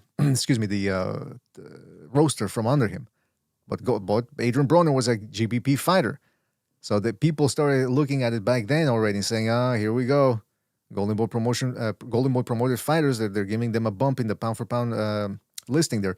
Now he says that, I wanted to keep the integrity of Ring Magazine, I kept the writers, blah blah blah. In 2011, by the mid-1990s, Nigel Collins was the editor-in-chief, and he'd assembled a good group of writers, a cadre of good writers, solid writers who were unbiased, and they really knew their boxing. And okay, maybe it wasn't completely unbiased. They seemed to have a Philly bias a little bit towards, especially they had a love affair with Bernard Hopkins, who was from Philly, right? But other than that, it was a pretty good, solid publication, one of the best, and you learned a lot reading Ring Magazine. Well, in 2008, Golden Boy Promotions comes along, and they buy the company. And there were concerns that, oh boy, here we go, and it's a promotional outfit who's got active fighters. They're going to buy the magazine, the publication. How's that going to work? And it went well for 3 years, and then all of a sudden, in 2011, I forget exactly what month it was. I think it was in the fall of 2011. The dark fall came, and boom, a bunch of writers were laid off, including editor-in-chief Nigel Collins. And you say, well, wait a minute. They hollowed out a core of the writers, and they replaced them with good guys like Doc Fisher's a very good writer. I read his stuff since the Max Boxing days, and I'm a fan of his. But they fired a whole bunch of writers. I said, what happened? And for a long time, we never really heard much about what happened. Maybe Nigel Collins had talked about it, but I hadn't heard about it. I know they started a digital publication with some of the core writers of Ring Magazine, but I never read it because it was kind of hard to find. And by that time, you're like, well, do I really? I like reading the magazine. I don't like reading digital articles or whatever. And then there was only one guy, Ivan Goldman. He was one of the guys who wrote an article talking about what happened. And he said, yeah, there was impropriety. They didn't like that we were outspoken and that they couldn't control us. Golden Boy, that is, that they couldn't control us. So they just decided to fire us, as was their right. But this whole talk about integrity and blah, blah, blah. Because I remember the Golden Boy said that, no, don't worry about it. Everyone that's worrying about whether we're not gonna get involved with the editorial process. That's what they said in the beginning when they bought it. And then 3 years later, they fire a whole bunch of writers. Now, if they would have fired Nigel Collins, all right, they fired the editor-in-chief. They fired the core of the writers because they knew they would have followed Nigel Collins' lead because most of them, I assume, would have been loyal to him. That's why they fired them. I can only assume that. So they're always saying that it's like, that Turki Al-Ashik is running Ring Magazine to the ground, which he kind of is now because it's become a bit of a propaganda arm more than ever. But for De La Hoya to sit down there and say, no, man, it's when he was under my auspice, it was unbiased and blah, blah, blah. No, it wasn't. And then on top of that, they had the 100th anniversary of Ring Magazine back in 2022. And I was surprised because, again, I hadn't read Ring Magazine in a while, but now that the archives are available, I was reading the 100th year anniversary edition. And come to find out, Nigel Collins, they gave him a little spacer to write his, because again, they couldn't leave him out because he was a two-time editor of Ring Magazine. Once in the 80s, I believe, and then, like I said, between 97 and 2011. I forget the exact dates. So they had to include him in there. And I was very interested to see, okay, is he going to talk about what happened with Ring Magazine? And indeed he did. Check out what he had to say. He says, when the story broke that Oscar had bought the magazine, there were legitimate questions about a conflict of interest. Richard Schaefer, who back then was De La Hoya's second-in-command, issued a press release insisting that management would not interfere with editorial content and we would have total freedom. It's easy to believe a lie when you want to believe it. And that's why the Ring staff and I did. Things were fine. Okay, so anyway, he goes on talking about how things were good back in the day. They got a raise in salary. They would spend sometimes they would travel with De La Hoya on his private jet and they would go to certain boxing events, all expense paid trips and all that good stuff. But then he said, the first time I realized trouble was brewing was when Schaefer called me to complain about Shane Mosley's rating in the welterweight division. I handled the call the same way I would any manager or promoter with a similar beef. I listened carefully, respectfully gave my rebuttal, and told him he was welcome to call any time. He expected me to cave and became angry when I didn't. I don't recall if he ever spoke to me again. A few months later, I was giving a performance review filled with exaggeration, half-truths, and outright lies. A real hatchet job. I was the only employee giving a performance review, so I called my lawyer, and she told me to answer every accusation truthfully as quickly as I could. When I handed the company lawyer my reply, he said I'd be hearing from them. I never did. A tension-filled year later, they closed the East Coast office and claimed my job no longer existed. My final issue as editor was November 2011. I was informed later that Oscar didn't even know I'd been fired until a month or so after the fact. Whether he did or didn't doesn't make me any less grateful for being given the opportunity to. Okay, so then at the end there he starts saying he's grateful for it. But that's the part that is interesting. De La Hoya didn't even know I'd been fired. So there's a couple of ways to looking at this. One, maybe De La Hoya was already out of it by then, because again, remember he got locked up in rehab in late 2013. So this is 2011. 2 years later, maybe this is when he started his party days again, right? Or maybe when he was going full throttle with the nose candy or whatever. But it's also believable that maybe he didn't know. Because again, that's what I'm saying. Maybe he was out of it, so he didn't really know. He wasn't in charge. I would lean more towards him not even being involved, right? Because they said Schaefer was doing everything for him. De La Hoya was just trying to party with them, apparently. You know what I mean? Taking them on private jets. They probably jumped in the hot tub with him too. And he probably everyone has to get in De La Hoya's hot tub, you know. He probably didn't have the mental capacity to run a business. Let's be honest. Yeah, there you go. Well, the other side of that coin is maybe he did know, but he pretended that he didn't want. I don't know if he told this to Nigel Collins. Again, Nigel Collins says that he heard that people said that De La Hoya didn't even know that that Collins had been fired. I find that harder to believe too, because De La Hoya, we've talked about this before in the podcast. He went from trainer to trainer during his career. He was like Amir Khan and some of these other guys, right? They switched trainers every other fight. He wouldn't fire his trainers directly. He wouldn't talk to them. He would always do so via an intermediary. How do you pronounce that? Like a liaison. He would always do it to somebody else. And I said, oh, maybe that's he. Through like a proxy. Exactly. That maybe that's the way he did it with the Ring Magazine writers too. He didn't want to. Maybe Get he's rid of him. Get rid of him too. I don't like him, but yeah. So that's that. But that's what I find interesting. That's all you're talking about. He's one to criticize Ring Magazine now. Oh, if I had it, why did you sell it then? Do you need the money? Maybe that's why he's being evicted out of his office there in LA because he needs the money. I mean, again, this dude. He's getting into it with fighters, Ring Magazine, and I mean, I don't really. Delo is one of those dudes you really wouldn't trust, and I don't know why people would sign with him now more than ever, because the guy is really getting into it with fighters. He says one thing and then does another. So again, for him to be talking about Ring Magazine that way, it's like, oh, when I was in control of it, everything was hunky dory. No, man, you had Adrian Broner, number 6 pound for pound. You had your fucking stooges calling into the editorial magazine there, or the editors talking about, I don't like the rating. You know, can you move him up? Blah blah blah. You know, it's Ring Magazine. I'm telling you, Ring Magazine was a whole lot better when you had Nigel Collins heading it. And ever since then, it's Doc Fisher is a very good editor. He's a very good writer, but how much pressure is he getting from fucking Zuffa, TKO, the Sheik, and what's the other guy's name? Mr. Versace and all that. You know, are they threatening him to lock him up in the Versace? Are they going to entomb him in the Versace temple like a pharaoh or something? I don't know, man. I'd be very worried about that. I'd be lying if I told you I wasn't worried, or I wouldn't be worried. But anyway, that's my little Ring Magazine rant there. I think it's funny that Oscar's come out now and said he wished he never sold it. I mean, hindsight's a good thing, isn't it? But absolutely. Hey, he danced with the devil, mate, and yeah. He knew what he was doing. He knew what he was doing. He was selling out. I heard Paulie Malignaggi say this. I was listening to the Pro Box podcast. He was saying that everyone knew what time it was with Turkey. Everyone called him a Trojan horse. He said that no one he spoke to in boxing called him anything else than a Trojan horse. You know what I mean? He came in throwing money around, and everyone knew that he was like gonna buy them, throw money around, take their strategies, and then try to fuck them over afterwards. Exactly what he's doing now. So De La Hoya knew what time it was. He knew what he was doing. He was just being a little puta for the money.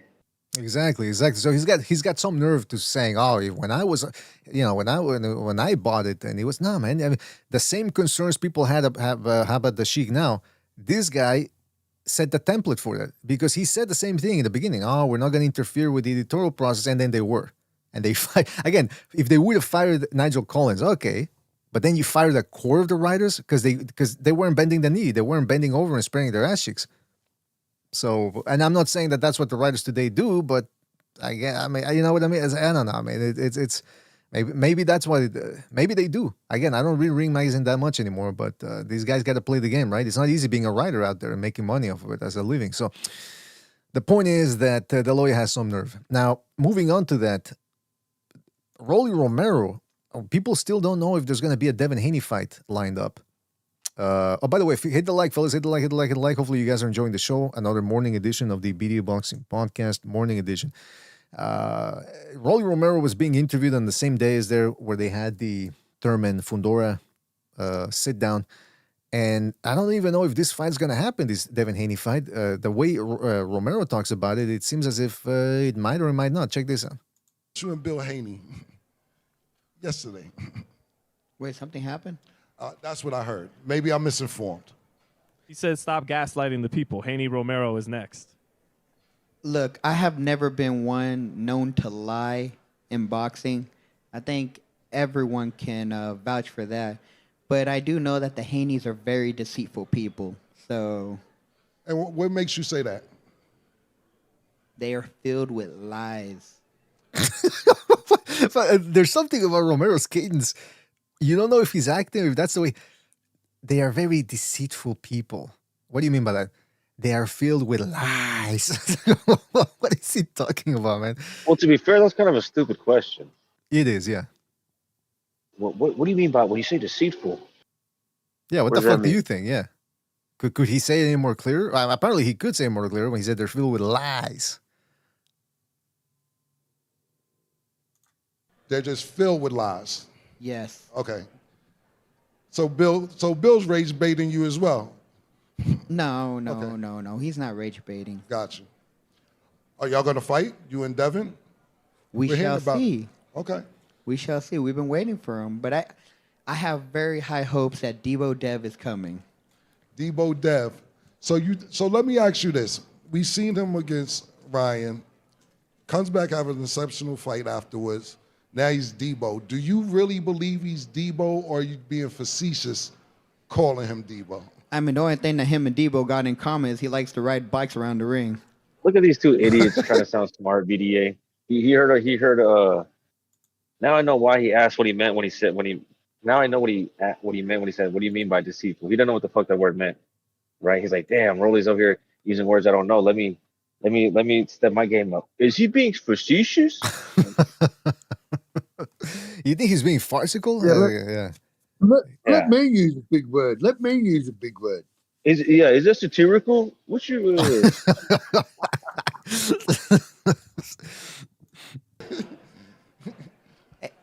Hey, ain't Debo get hit in the face with a brick? Oh, okay. Ice Cube. Doughboy, there you go. Okay. I was just saying he could be a little off with his height listing sometimes. Sometimes he thinks they're a little too short or a little too tall. But Rolly, man. Well, you know what about this Devin? He feels like You listen to Jean Siddle there trying to put on a little bit of moxie on his voice, a little bit of soul, if you know what I mean. Like he's doing the head nod. Look at how he's moving his head when he's talking. See his that? height. Let me unmute there. See his head? A little sassiness there. A little sassiness. Maybe because he feels he has He's to. pandering. He's pandering. He's pandering to his audience. Yeah. Listen to how he has the question. Short or a little too tall. But Rolly, man. Well, you know what about this Devin? Rolly, man, my N-word. About This Devin. Devin. He said about this Devin. He feels like he doesn't believe in triangle theories. In other words, just because you beat Ryan and Ryan gave him a tough time, that doesn't mean you beat him. And what happened in those sparring sessions you guys had years ago? What was that, 2014, 2015? The sparring? Yeah, but also, he posted a 15-second clip, and he's getting hit and buzzed in his own clip. You guys don't see that? Play that in slow motion. Like, he literally cuts every single time he's about to get punched in the face. And even one of the clips, he gets, stunned. So, but sparring is sparring, so who cares about that? But, we saw when you sparred Ryan that you gave him a lot of fits. So it kind of played out in the fight once you guys did fight. I did not fight Ryan how I sparred him. True. And he's basically saying that the sparring session is edited out. So where every time he's going to hit they doctors, what you saying. Let's say it like this. It's 2026. If the best highlight you can come up with is a 15-second of you getting hit too, right? That's not really a highlight, right? I feel you. I'm not mad at you. He's trying to rage bait you, not me. I'm just trying to see what's really going on. What's going on? So if it's not Devin, and I know this probably is going to happen, who else do you want? Who is this guy, by the way? The guy with the purple suit. Is that a rapper or a football player? Because that's what they're doing now, right? They're trying to get celebrities. A rapper. He's been in a couple movies. Okay. Yeah, I got no fucking idea. I'm too old to know. He's like an OG from the '90s, you know. Well, is that the big thing now in boxing? You get a football player or a former rapper or whatever on stage. So you get. Yeah, they try to get to crossover. You know. Right. That gives you accountability. That gives you a bit more cred. Yeah. Street cred. Yeah, that's what they're going for. Yeah. Fight besides Devin. What was with the race baiting answer? What was with that bullshit? I think he was saying rage baiting, but it sounded like he was saying race baiting. Yeah. I might have heard that wrong.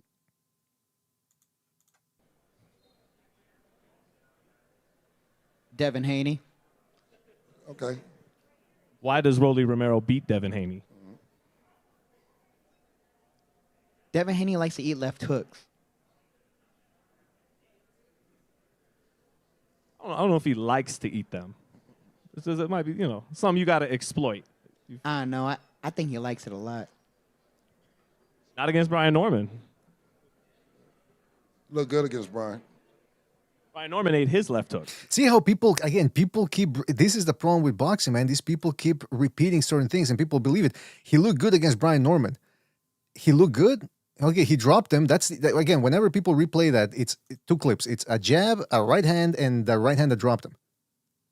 That's it. Yep. The rest of the fight, it's clinching. The rest of the fight is a jab here, clinch, dipping below the waist, clinch. And people say that that's looking good. Even Max Kellerman couldn't hide it because he loves those type of performances and these type of fighters. But even he couldn't hide it when he goes, it was a big drop off between the time you dropped him and the rest of the fight.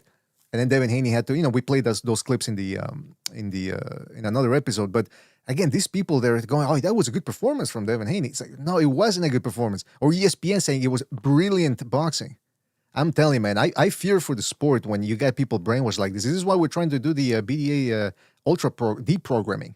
Because we gotta deprogram some of these people from that was a great performance. Then Jael Petaya goes 12 rounds against Glanton, beats him up. This guy he couldn't knock him out. Could knock him out. But on the same token, BDA, those people will say that Shakur had a brilliant performance against Teofimo. Well, I mean, Shakur Stevenson, all he has to do is not fight like the De Los Santos fight, meaning fighting like a complete and total bitch. And boom, when he fought William Cepeda, people were bending over and letting the Shakur, stick it in there because he didn't run. My God, he didn't run. That's the bar. That's how low the bar is set for some fighters. Just as long as they don't completely sting out the joint, they're warriors, they're fighters. You got top three. Comments, yes. The kind of comments I was reading online after that fight was like, it made me want to throw up. Right? They were like, oh my God, what we seen Shakur do was legendary. Oh, we thought he couldn't get any better, but he raised the bar further. He beat the shit out of him and blah, blah. Like, it was just crazy amount of glazing they did, If people want to say boxing, we want to bring boxing back to where it was. We got to make it fun. Yeah, you know what you got to do if you want to really proper boxing? Put guys like that on the mid-card level. Put them on the undercard. Don't put them as a main event. But they're trying to push these boring fighters as main eventers, and then they wonder why nobody watches it. Or why people choose to steal it instead of paying for it because they don't want to pay. Even the biggest Shakur Stevenson fans don't actually pay to watch him fight. I would bet. Look, even Turkey knows how to position these cards. I mean, look at Brian Norman and Devin Haney. That was the co-main to Benavidez and Yard. A great fight. We got to see a stoppage. That's what fans want to see. They put Devin on the co-main. Devin was the highest paid on that card, but he wasn't the main actor. Exactly. And that's the way it should be. Shout out to Technique, by the way, for his super chat. Shout out to Technique. Didn't leave a message, but shout out to Technique, man. Really appreciate it. Thank you for the contribution. It goes into funding the BDA Ultra Deprogramming Program. There you go. But that's going to take some time. That's going to take some time, BDA. The deprogramming. Yes. It will take time. Yeah, but it's I've seen the terms. It's a worthwhile endeavor, though. It's a worthwhile endeavor. It is. I'll say this, man. One thing that I think Rolly Romero, if he really is going in there against Devin Haney and thinking, I'm just going to spam my left hook, I'm going to knock him out. Again, Rolly Romero, people already forgot about that Garcia performance because they're talking about how he beat Ryan Garcia, outboxed him. Again, rewatch that fight. Nothing happened other than the knockdown. It was a lot of Garcia landing flush jabs and Romero landing body shots, the occasional body shot, and that was it. It was a very uneventful performance, and then Rolly Romero sort of outworked him in the championship rounds, and that's how he was able to get the decision. He did not he didn't school Ryan Garcia. I don't know why people are making it out to be that way. So if Romero thinks he's gonna go in there, I got new boxing skills now, and I'm gonna compete against Devin Haney, and I'm gonna be able to knock him out with a left hook. No. Jackson Marinas was outboxing this dude. And Devin Haney, as much as we dislike his style or whatever, his clinch-a-thon style and all that, he has a better jab than Jackson Marinas. He's faster than Marinas. He's bigger than Marinas. And those jabs, again... But hold on real quick. Ryan Garcia couldn't miss with those jabs. So I think Devin Haney's got as good a jab as Garcia's, and I think he can outbox. That's what he's going to do against Romero. Now, the thing Romero has going for him is that he will actually fight in the clinches. But other than that, he needs to land clean punches to score to score enough clean punches to win the fight. And I don't know if he's got that against a style like Devin Haney. I think we see a lot of inconsistency with Rolly too. I mean, that win against old man Barroso, that was horrible, mate. Exactly. That was a disgusting display of refereeing. And you know what? I'd love to see Devin Haney with one of these Zuffa referees, mate, because I know they're not letting you clinch. They took a point off Jai Opetaia for holding. So if they're willing to, stop guys from clinching, man, and we're getting some action, I'd love to see one of them referees adjudicate a Devin Haney fight. That's an interesting point there. That's an interesting point. If the referees, again, if they did their job, or in this Romero versus Haney fight, if the referee does his job and say, hey, no clinching, then things could get very interesting. Things could get very interesting indeed. But I don't expect that from these. Definitely not. But hold on, Haney versus Romero, that would be a Zuffa event, you think, or like a Saudi Arabia backed event, or? Well, it'd have to be a ring card. Surely Bill wouldn't go on the PBC. But who knows? Devin Haney promotions go anywhere, apparently. Yeah, that's true. No, you're right. You're right. I think I don't know, man. But I mean, sticking to the boxing itself, yeah. Could you imagine how much differently the Norman fight could have looked if Haney had been prevented from clinching? That would have been a much different fight. Even the Cambosis fight, BDA, like that was just a jab and a clinch, man. Like I lost count after 30-something clinches. I'm like, this is crazy how this is allowed to go on. This doesn't sell the sport. And you know what? The rematch proved it, man, because the first fight with Cambosis, they sold 40,000 tickets in the stadium at Marvel Stadium. The second fight, they sold 13,000 tickets. People don't want to see that, man. Mm-hmm. They don't want to see it. No, they put it in a tennis, Rod Laver tennis, Rod Laver Arena. Yeah, nobody wants to watch that crap. I mean, again, even the people who whatchamacallit, the people who are rooting for Haney and all that, I don't think they're paying for these fights. And I think that's what they're okay with, that type of style, because you can't be paying for that and being, oh man, that was a great performance from Devin Haney, all that holding. And that's the other thing. Why is he holding? People, again, it's against the rules. But people come up with stupid arguments like, well, it's part of boxing. Well, yeah, it's part of boxing. Cheating is part of boxing. That doesn't mean it's right. The argument is not whether it's part of boxing. The argument is, why is it being allowed when clearly it's against the rules according to the rule book? But people don't want to talk about that. But anyway, the point is, why does Devin Haney feel compelled to clinch? Because for him, he can't fight on the inside. Or maybe he can, but he's afraid to. I don't know. For some reason, he prefers to clinch, cheat, and he gets away with it. But anyway, I don't want to get into that again because this is something we've talked about a lot. And we'll save it for another time. But I will say this. Somebody brought this up on Twitter. You'll never see Shakur Stevenson fight a guy and give up this kind of size and height disadvantage without a catch weight or rehydration clause. And they put a picture of Naoya Inoue standing next to Junto Nakatani. They will be fighting on May in a Japanese mega event fight. Pound for pound status on the line here. And I like how he had to put this guy, who's he? Great Chef Boxing, had to take that picture of that guy who looks like Shakur Stevenson. He went viral on the internet because he looked like Shakur Stevenson a little bit. Or at least he went viral in boxing circles. But it's true, though. I mean, in this past week, we covered that Shakur Stevenson was getting a lot of flack for his inconsistencies and contradicting himself about, I don't need no catch weight, no rehydration clause. And then all of a sudden, now he needs it for Ryan Garcia and other fighters. So, it's true, though. I mean, well, you never really see Shakur Stevenson looks like a welterweight in there, or a super welterweight. And when he poses next to Terence Crawford, who's a big dude who walks around 175 plus pounds, they look incomparable in size. So Shakur Stevenson, definitely a bit of a weight bully in there. People just don't want to admit it for some reason. I don't know why. If you're unbiased, you should look at it and say, yeah, that's what it is. But again, people can do it whichever way they want to. Now, there was also somebody else pointed out a tweet that came out a couple of hours ago. And, okay, it's not coming up here. Hold on a second. Again, these guys, for some reason, they don't want to fight each other. Check this out. Hold on a second. Hold on. Give me 2 seconds. Don't forget to hit the like, fellas. Hit the like. Really helps us out. I'm here with Carl and Never Sobers. And we're having a grand old time here, just covering a little boxing here on the early edition of the BDA show. Hold on a second. All right, here we go. Lamont Roach. So Shakur Stevenson said, "I'm down, my boy, but that's gonna be weird." Because they're talking about somebody was talking about Lamont Roach versus Shakur Stevenson fight. "I'm down, my boy, but that's gonna be weird. Let's get everybody else out the way first." Laughing emoji. "You always got my support, brother." And then Lamont Roach Jr. said, Sounds like a bitch. But then check this out. Lamont Roach replied, "You know how they ask questions and shit, bruh. LOL. You know how we rocking. It's always gonna be love. And hell yeah, clean sweep on the way, Brody." It's like, first of all, I don't understand what language they're talking about. It's a whole lot of slang going on there. But second of all, I'll tell you what it is. It sounds like they've been fucking. You know what it is? You know what it is? It's called love. Can I tell you, we gotta be fake for the cameras. Like, what's going on here? Oh man, the source comes out Can firing I tell on you, Monday. I mean, sorry, yeah. I've never honestly been able to decipher one of Tank Davis's tweets off the first read. It always takes me like 4 or 5 times to decipher what the fuck he is trying to say. Yeah, me too. Lamont Roach is supposed to be fighting Zapata, isn't he?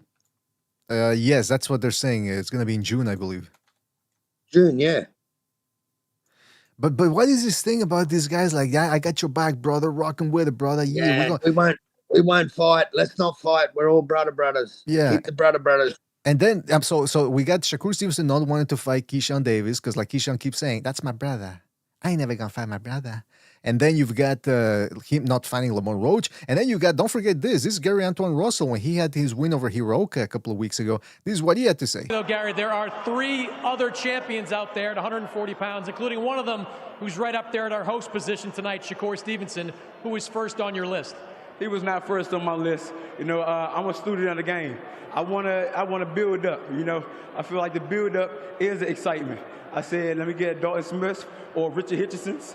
You know, and Shakur, he can be last. Why? Because he worked his way up to the position and earned the credentials that he has. He's number 3 ranked pound for pound. I take my hat off to every participant in this profession because everything that they earned it through and through. You can't take it away from them. So Shakur, man, keep representing the 140 division. Now that you're in the division, keep making us look good. And I'm going to do the same. Keep making us look good. What, are they part of the same team or something? What's this shit? No, what's this is what it is. This is a prison politics. This is prison politics. Is this a team sport? Is this a team sport? That's what I'm asking. What's this us? Is this a team sport? Are we playing fucking football or something? Yeah, they're playing rugby or something. Well, keep making us look good. I'll tell you what it is. I've mentioned this before, BDA. People don't realize this, but I was saying what people don't realize is that a lot of these Americans, they're on prison politics. They're playing prison politics, they're playing race politics. I'm not playing, dude. I know. It's just making us look good. Like, bro, they're on some race shit. Like, yeah, keep making our tribe look good. But it doesn't make sense to what he's saying, his argument at face value, because he's saying, oh, he worked hard to get where he's at, so, he earned it. Okay, well, wait a minute. Who cares how he earned it? You're supposed to want to fight the best, right?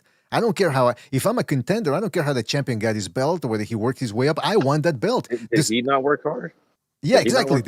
So we'll fight Ryan Garcia because he didn't earn his shot because he got gifted a belt. So I want to fight him, but I don't want to fight a guy who earned it. Like, it makes no sense. And then on top of that, we've been hearing a lot for the past 2 years. We've been hearing a lot of or more these narratives, right? The Afro-Anglos are back with a bang. The LDBC types who really make it all about race, and they're talking about, we the best, we like they're boxing again. Like Carl said, is this a team sport or something? These fucking people, a lot of these fat guys, they sound overweight, but they keep talking about we run the sport of boxing.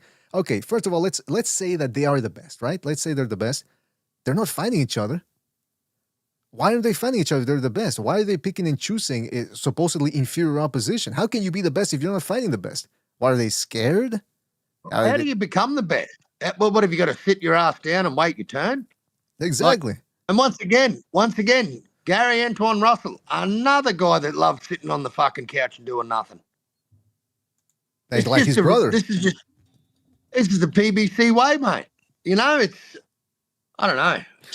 I don't know if he has something to do with James Prince, man. I know some people say that his reputation is overstated or his power is overrated, but Whenever it comes with this James Prince fighters, their opponents start acting in a weird fashion. Floyd Schofield pulling out the fight, claiming that they're being swatted and that the drugs are being planted. Chad Dawson all of a sudden says, "Oh yeah, he's the champ at 175." All of a sudden he's like, "Oh, I'll fight Andre Ward at 168." Like what? And then Ryan Garcia saying the same thing. "Oh, I'll fight Shakur Stevens at 140."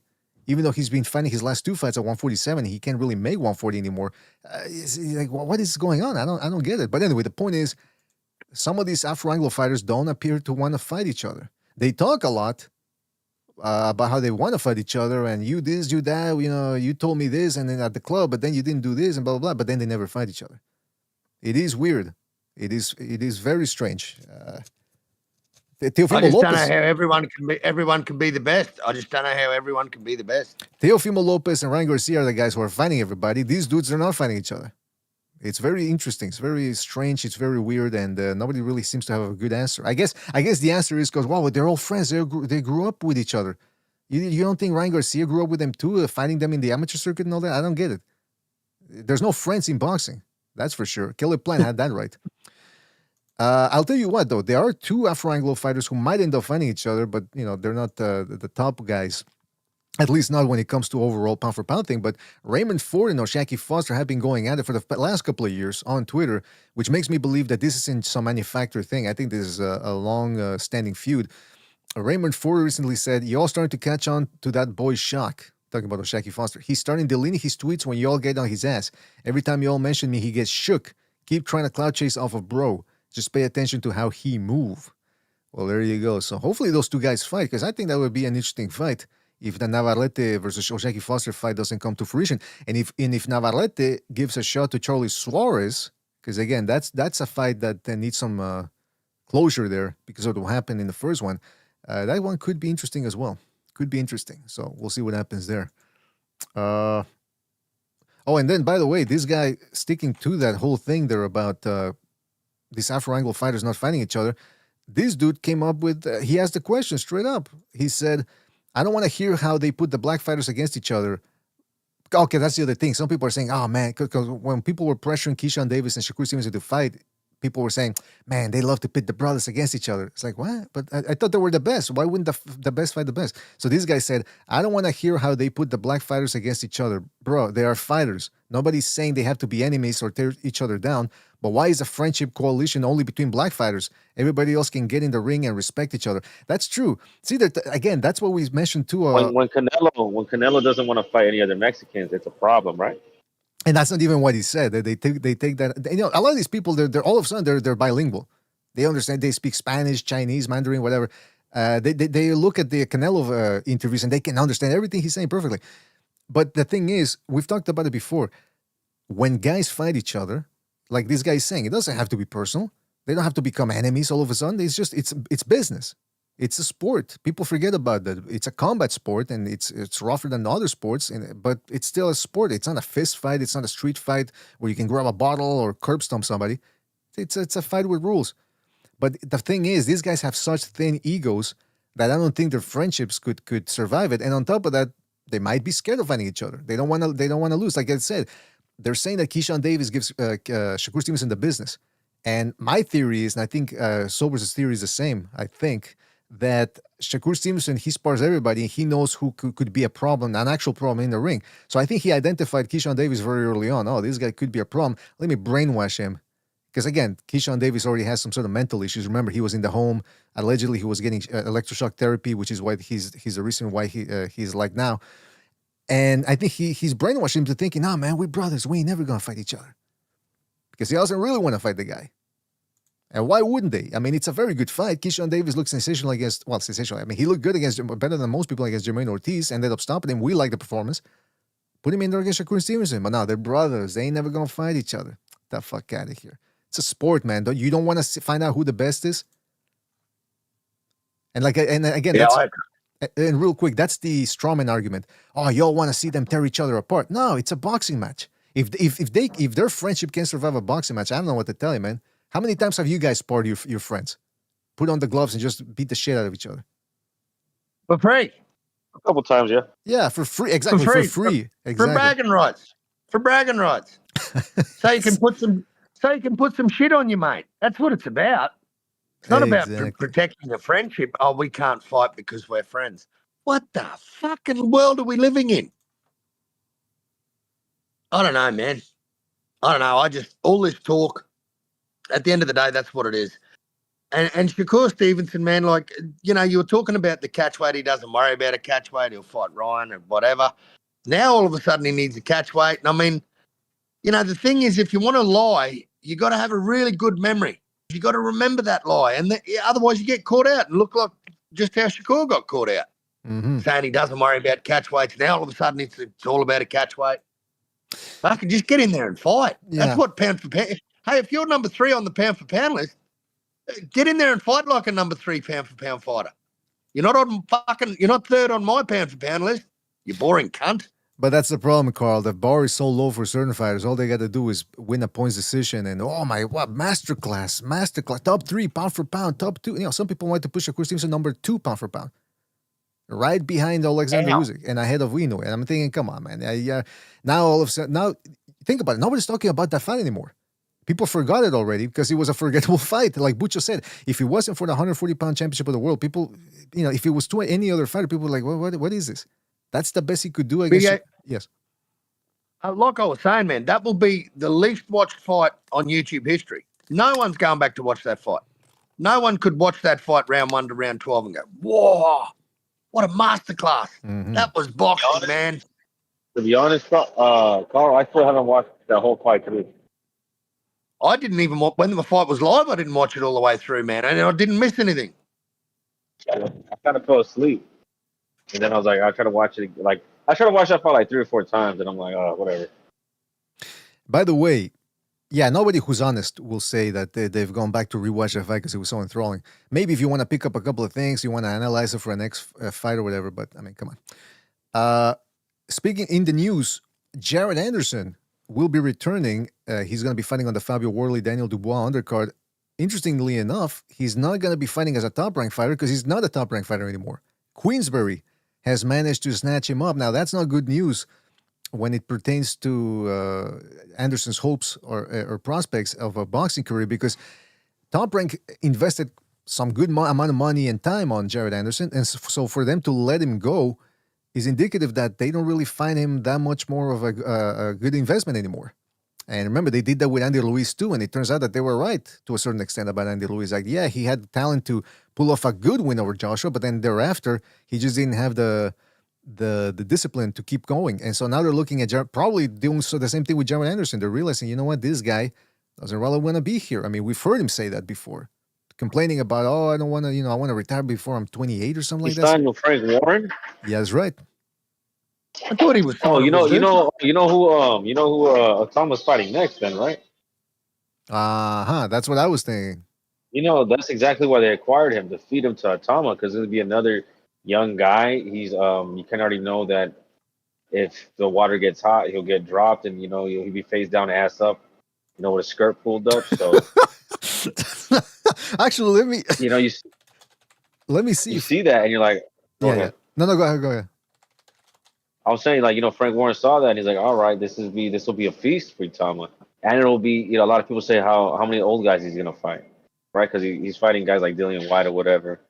And this will be someone who's a young, hungry buck, and he can beat the shit out of him.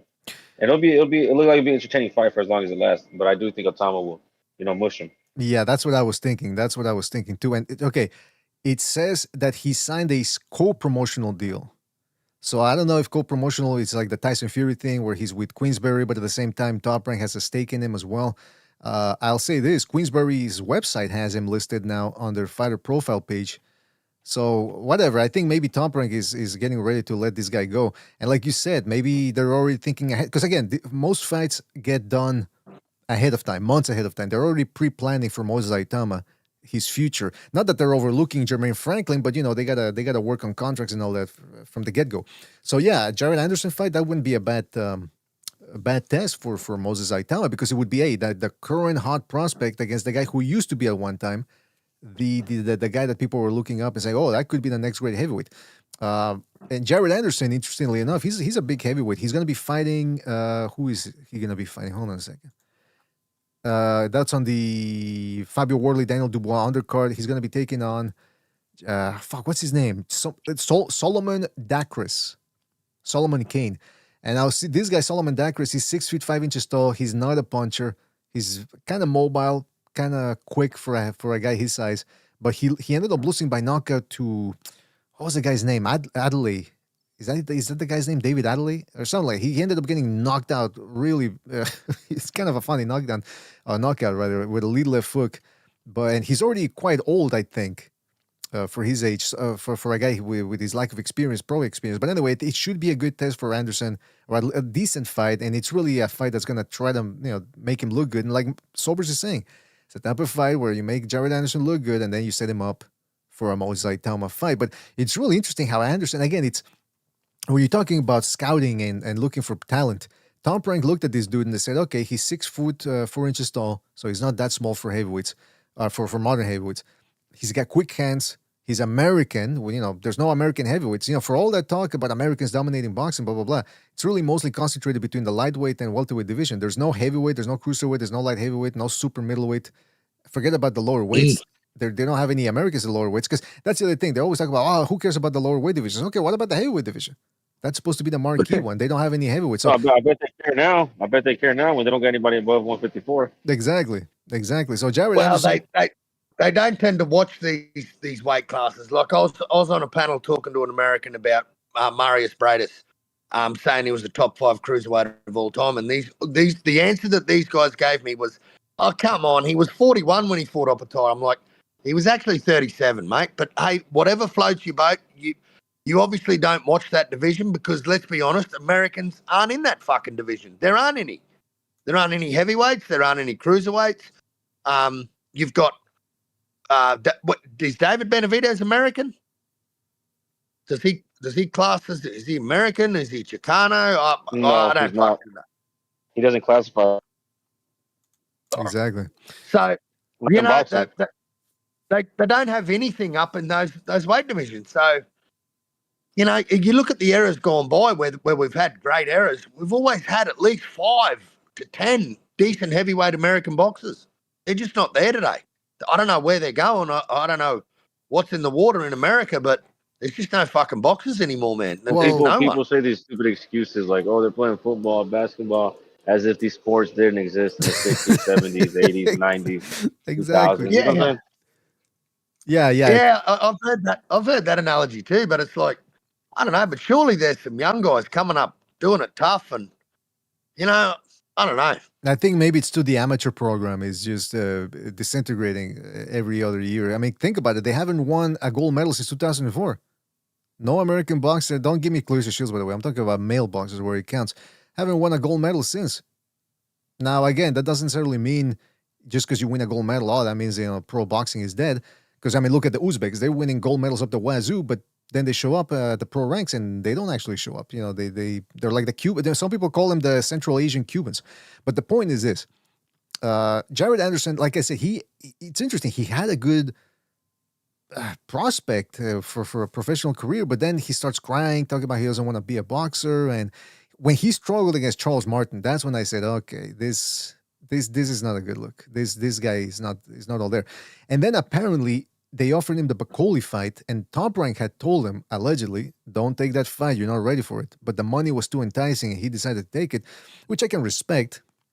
I can respect the fighter saying, you know what, I am ready, and I want a tough test, because they were matching him pretty soft over at Top Rank, ESPN. But then Bacoli beat the crap out of him, and ever since then, he's never been the same. And he's not good at pressuring fighters. Whenever somebody gets on the back foot against him, he can't close a distance. He doesn't know how to get inside. He may know how to fight inside, but he doesn't know how to get inside. And then on top of that, now he's fighting a guy. I mean, again, they're going to put him against Itauma. And if Itauma looks good against Franklin this Saturday, I don't think many people are going to give Anderson a chance. But he's got a chance to salvage his career. Because, like I said, he's got quick hands. He's pretty decent size for a heavyweight. But I just don't think he's got it in him, man. It's interesting how things change, because 3 years ago, the world was his oyster. And now look at him now. He's got a loss. And he's being set up, like Sober says, he's being set up as a potential victim for Moses Itauma. I thought he was signed to Zuffa. I thought he was one of the 3 heavyweights that Zuffa signed, but obviously not. Obviously Frank Warren got him. But I mean, Frank Warren has his way of like.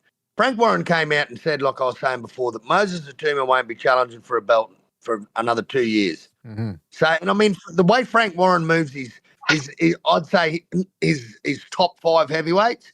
Because let's be honest, Frank's got all the heavyweights. He's got the heavyweight division on tap. But I mean, the way he moved Dubois, 2 days out from the fight, he pulled Dubois out of the Joseph Parker fight.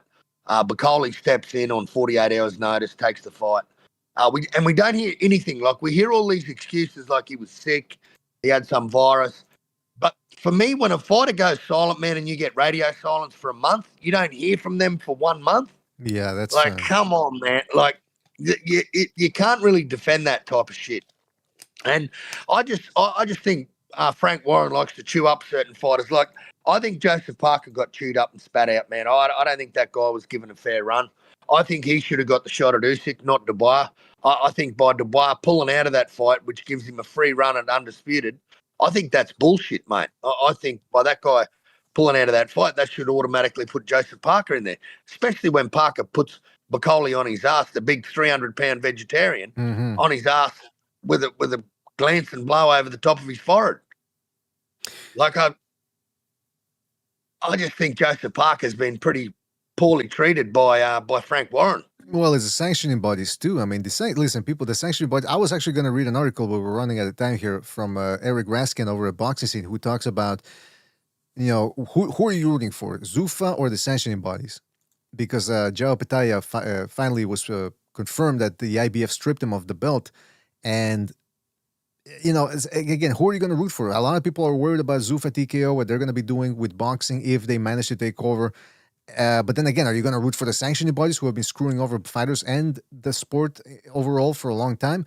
And I said, you know what, man, it's a good question there, because plenty of fighters have been screwed over by the boxing alphabet organizations, and nobody really bats an eyelash. People still, I don't even want to complain about this, because I've complained about it enough and we're running out of time, but the people that keep spouting the fucking nonsense of undisputed in the 4-belt era, oh, he's missing 1 belt, therefore he's not undisputed, you guys are perpetuating the power of these sanctioning bodies. And part of the reason why boxing is in the mess that it's in now, it's because of that. But for some reason, people feel compelled to continue to legitimize these organizations. Be that as it may, I will save that article for the next time. I wanted to mention something interesting too. On the undercard of Itauma versus Franklin, there's an interesting fight there on the undercard. Willie Hutchinson taking on the undefeated Ezra Taylor. Ezra Taylor's 13-0, flashy fighter. And it's for the WBO Global belt. I don't even know what the hell that is. It's in the light heavyweight division. And I'm thinking, whoa, Ezra Taylor, he looks good. He's fast. He's strong. Willie Hutchinson lost the last time he fought a top opponent. He lost a very close decision against, who was it again? I always forget the name. Bacoli? No, I always confuse Okoli with Buatsi. See, Buatsi, Okoli. Yeah, okay. So he lost to Buatsi, but that was a very competitive fight. Willie Hutchinson, though, is 27 years old. And I said, well, wait a minute, how old is Taylor? He's one of these Brits. Hold on, where is it? I think, how old is the guy, Ezra Taylor? He's 31, I think. Yeah, 31. And he's 13-0 with 9 knockouts. I'm thinking, what the fuck was this guy doing? How these Brits, I'm telling you, they produce good contenders and good prospects, but then it turns out they're 29-year-old prospects. I gotta look this guy up. What was he doing? Was he at the Olympics twice or something? I don't get it, man. But that's an interesting fight, though. Nevertheless, regardless of age, it should be an interesting fight, and so keep an eye out for that one. Also, Nathan Haney is also on the undercard. I'm looking up his Wikipedia here. Ezra Taylor. Taylor made a name for himself in the British boxing amateur circuit, being the first person to acquire 5 regional titles. Okay, yeah, but they don't say what the hell he was doing. If he would have gone to the Olympics twice or something, I could understand, but what's going on here? 31 years old already. It's an old prospect right there. All right, so what else we got here? That's all we got, guys. Anything else you want to talk about before we depart? I just wanted to quickly say, BDA, with the amendment to the Ali Act that's passed through the lower house and now goes to the Senate, people seem to forget that they think that, Zuffa's going to monopolise becoming a promoter and a sanctioning body, but that's also a double-edged sword. So the WBC can now become a promoter. The WBA can now become a promoter. The WBO can now become a promoter. The IBF can now become a promoter. So, you know, there's that side of things too, which could you imagine if the WBC become promoters, and can you imagine what these belts, how watered down these belts are going to start becoming? Well, if they get more, can they get more watered down? You know, it's difficult to believe, right? Well, I don't know, man. Yeah, don't ever ask if things can get worse. It can always get worse. That's true. That's true. That is a good point. Yeah, but look, listen. My whole argument with the Zuffa TKO thing, and look, am I skeptical that they're gonna? Am I skeptical of them? Of course, but I've been watching boxing for I keep forgetting now, damn near 30 years, right? And things have been getting worse. I mean, yeah, there was a little bit. There was a little bit of respite with Turkey Al-Sheikh coming along and making the big fights, but overall, if you compare things to how they were 10 years ago, 15 years ago, 20 years ago, they've gotten worse in a lot of aspects. So am I open and willing to have Zuffa TKO come in and see what they do? Yes, of course. Again, like Sober said, don't ask if things can get worse, but can they really get worse? I mean, again, in that Eric Raskin article, he's talking about the pros and the cons of the new Ali Act, the Revival Act and all that. And then he's saying, oh, but then the fighter pay is going to go down. I'm thinking, I think it should go down. I mean, it should go down for some people because some guys are getting way overpaid. And the thing is, some of the guys that they're having on the Zuffa TKO cards, the low-level ones which are competing against pro bucks, these guys are making good money. Some of these dudes that but yes, guys like Conor, Benn, people are still getting overpaid even through Zuffa. Exactly, that's the problem. They're still full of shit. That argument's full of shit. I think that was just a stab at Eddie Hearn. You know, I think this little feud Dana and Eddie have, I think that was a little stab at him. And then Dana tried striking back by signing Tom Aspinall, which to me is absolutely laughable. I mean, all Dana's going to get out of that is Dana's going to get a large chunk of Tom Aspinall's fucking pay. So I don't know. He's not going to be able to get Tom any more money. Like, it's quite laughable, but it's to be expected, and we're going to see a hell of a lot more of it. I mean, Eddie Hearn's talent agency, I think it looks after Britain's Got Talent. I think there's a couple of singers they've got. So yeah, it's interesting to see how this Eddie Hearn's Matchroom talent agency plays out. What about the people from Love Island? Does he represent some of them as well? Or? Oh, there'll be Love Island. Yeah, definitely. There's definitely some Love Island, celebrities on there. I'll say this, man. The main problems with, just to reiterate, because I haven't talked about this in a while, just to enumerate the myriad of problems in boxing. Number one, the lack of enforcement of rules. The people allowing clinching and dipping below the waist and running and not engaging, which is against the rules. That's one of the main problems of what boxing is in the place it's at now. The proliferation of alphabet organizations and belts. That's one of the main things you hear when people first get into boxing. Is they go, well, I like the sport, but I just don't understand how the rankings work or whatever. How comes there's 4 champions? Well, there shouldn't be 4 champions. It's completely nonsensical. Number 3, fighters getting overpaid. Shakur Stevens and Teofimo Lopez allegedly received $10 million for their fight. And yeah, they did well at the gate in Madison Square Garden. But here's the main question. How much did they do pay-per-view wise? They haven't released those numbers, have they? Why not? If it was, they're pretty quickly to tell you it's a sellout crowd in Madison Square Garden. Why aren't they as quick to tell us the numbers for the pay-per-view? Because they didn't do well. These guys can't attract pay-per-view. And some people can say, well, nobody can anymore. Yeah, and why do you think that is? Let's say that is true, that nobody else can attract pay-per-view numbers. Talk to Anthony Joshua and Canelo about that, by the way. But why is it that these guys can draw numbers on pay-per-view? Maybe it's because of the styles. Maybe it's because they're taking boring fighters and putting them in the main event status. And then nobody wants to watch that crap. And they say, you know what? Yeah, I'm okay with him fighting in a boring stance because I'm not paying for it. So pushing these boring styles on top of that, and then overpaying these guys. So now that next time you want to match them tough, they're gonna ask for 15 mil, 20 mil. Stop overpaying some of these dudes. They don't deserve to be paid these wages. And like I was, BDA, another thing too, mate. Like, let's say Turkey leaves the sport, right? Takes all his money and doesn't return to boxing. Where on earth are they going to get these paydays from? Exactly. Who's going to? So now we've got DAZN have. It's the home of boxing. Okay, we've got 4 big promotional companies over there. So there should be, number one, there should be no excuse outside of fighters from PBC and Zuffa. They should be able to get every other fight because they're on the same network. But let's say Turkey pulls his funding and pulls out of boxing. Where on earth is the money going to come from to generate these incomes and these gates? Is everyone fighting in England? Exactly. Is it going to be That's England? what I was going to bring up.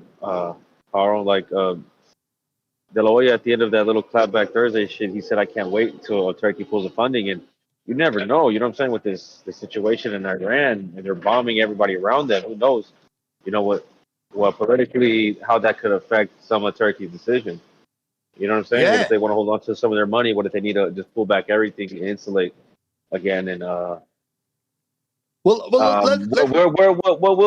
will fucking Zuffa do if they can't offer guys 15 million for fuck you contracts? You know what I'm saying? What will they do?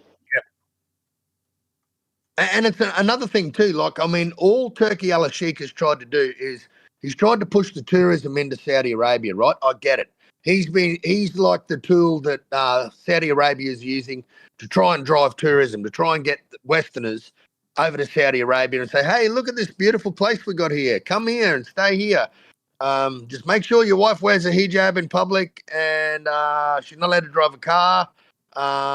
And just stay inside these special zones. And now you've got fucking drones flying into the area and bombing fucking certain areas. So you're probably going to drive a little bit of tourism away from there. So maybe the tourism thing's not working so great right now. Exactly. And so, yeah, man, I mean, it's a whole lot of problems with the sport, and for everybody to be quaking in their boots and, oh my God, Zuffa TKO, they're going to do this.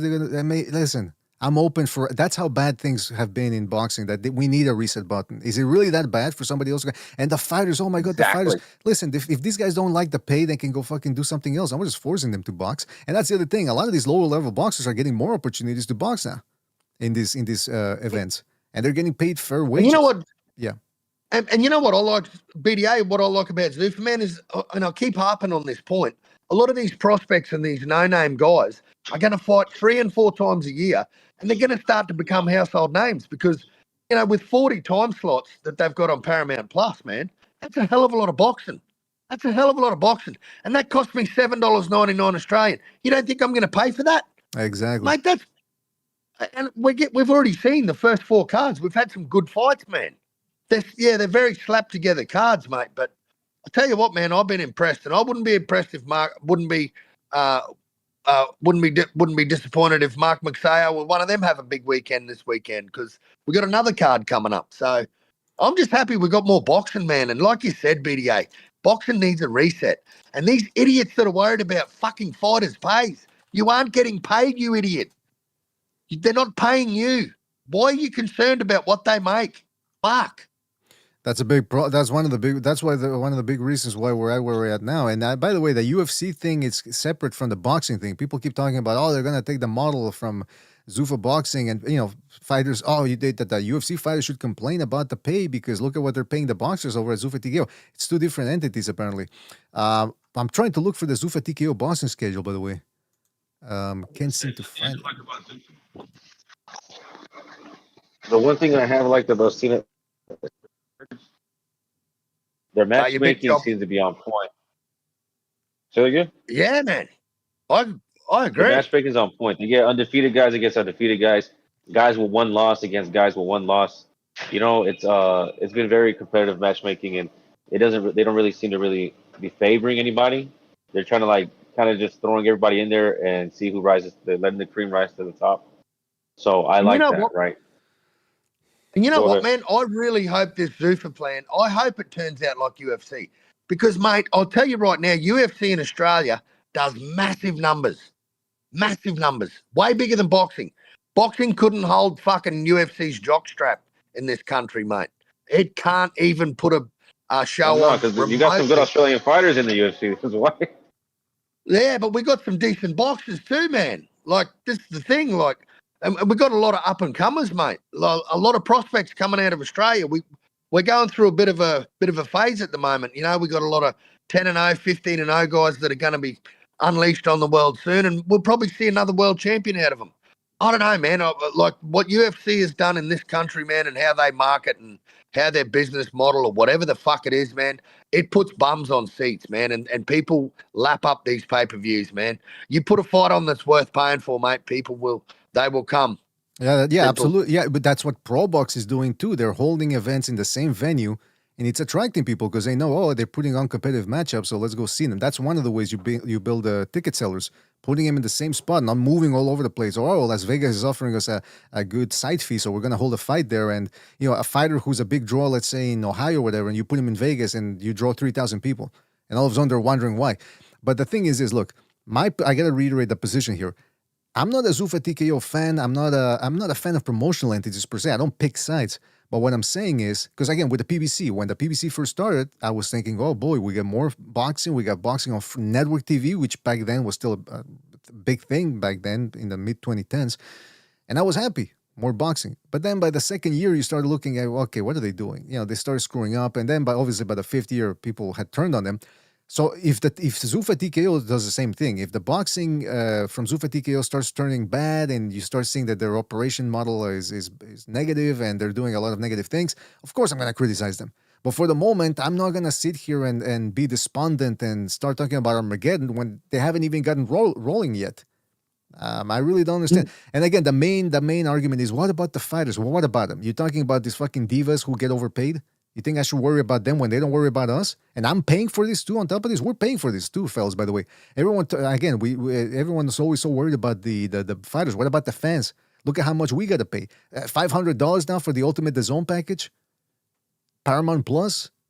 Before that, we had to pay for short. I mean, it's ridiculous. And you got Derek Chisora and Deontay Wilder. One of those $50 pay-per-views. That's one of your DAZN pay-per-views. Is that worth? Is that worth pay-per-view money? Mm-hmm. I mean, two guys that are literally at the end of their career. This will possibly be their last fight, both of them. Exactly, yeah. Is this worth buying? I don't know, man. I don't know. Well, we got two different outlooks here on the comment section here. We have We Fight All Night, who's saying, watch when Tank and Shakur and Dev sign to Zuffa. Everyone's gonna act like they've been supporting Zuffa from day one. Yeah, that's a good prediction right there. And then you got the other side, Aquaflow. I don't know what the hell that is on his avatar. He says, this dude acting like there isn't a track record to analyze the UFC. But again, I mean, you're going by what the UFC has done. And again, what have they done? Like, I need to, because again, I don't follow the UFC, so you tell me, what have they done that you're afraid they're going to do to boxing? Is it the fighter pay?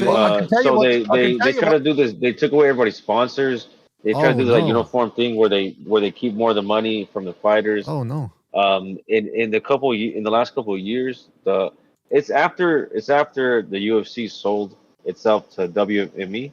It became like a Hollywood-owned company. Uh-huh.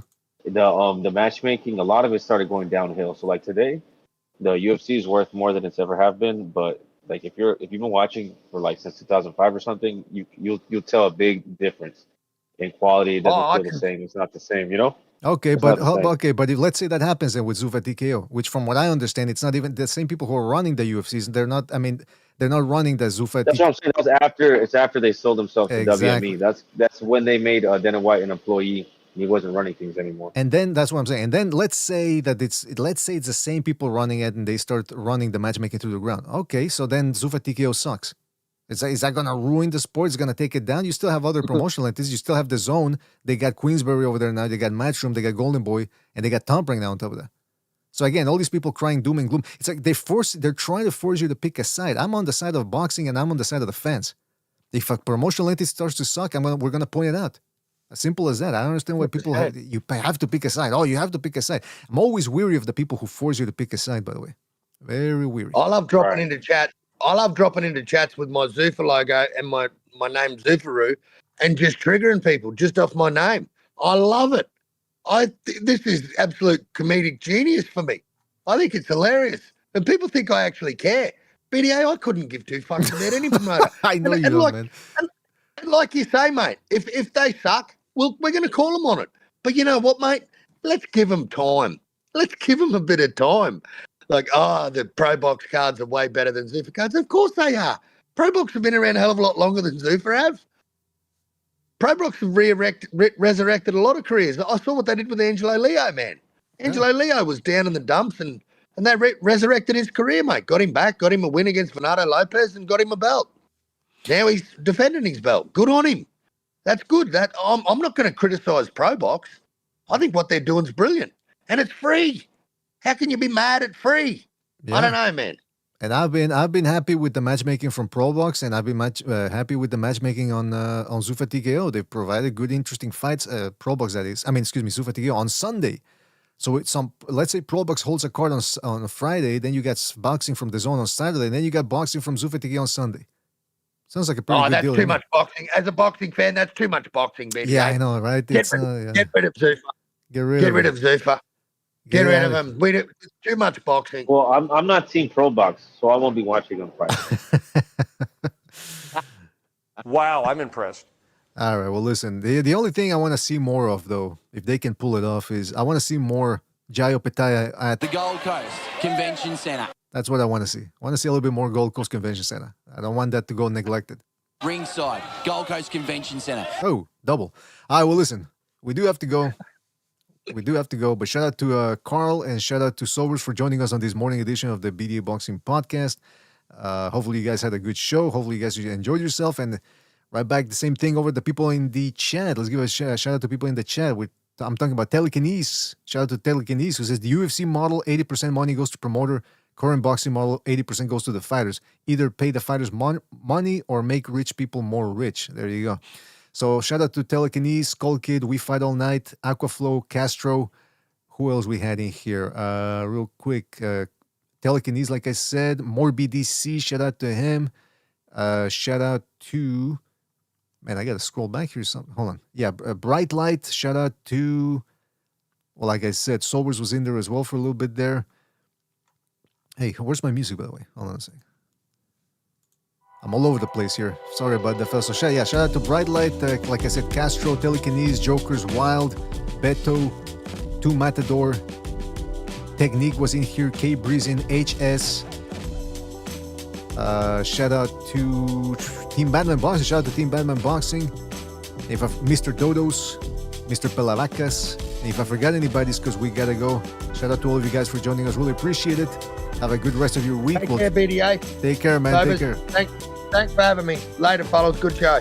Thank you, Carl. Thank you. And we'll catch you guys on the next one. Don't forget to check out the Bucho's video on Mayweather-Pacquiao. It's a build-up video for the Mayweather-Pacquiao rematch in September, talking about the rules and how the first fight went and how the second one could go based off of that. Try to come back with another show as soon as possible, hopefully on Sunday after the fights. And that's it. Catch you in the next one, fellas. Take it easy. Thanks for watching. We gotta go. Hit the like.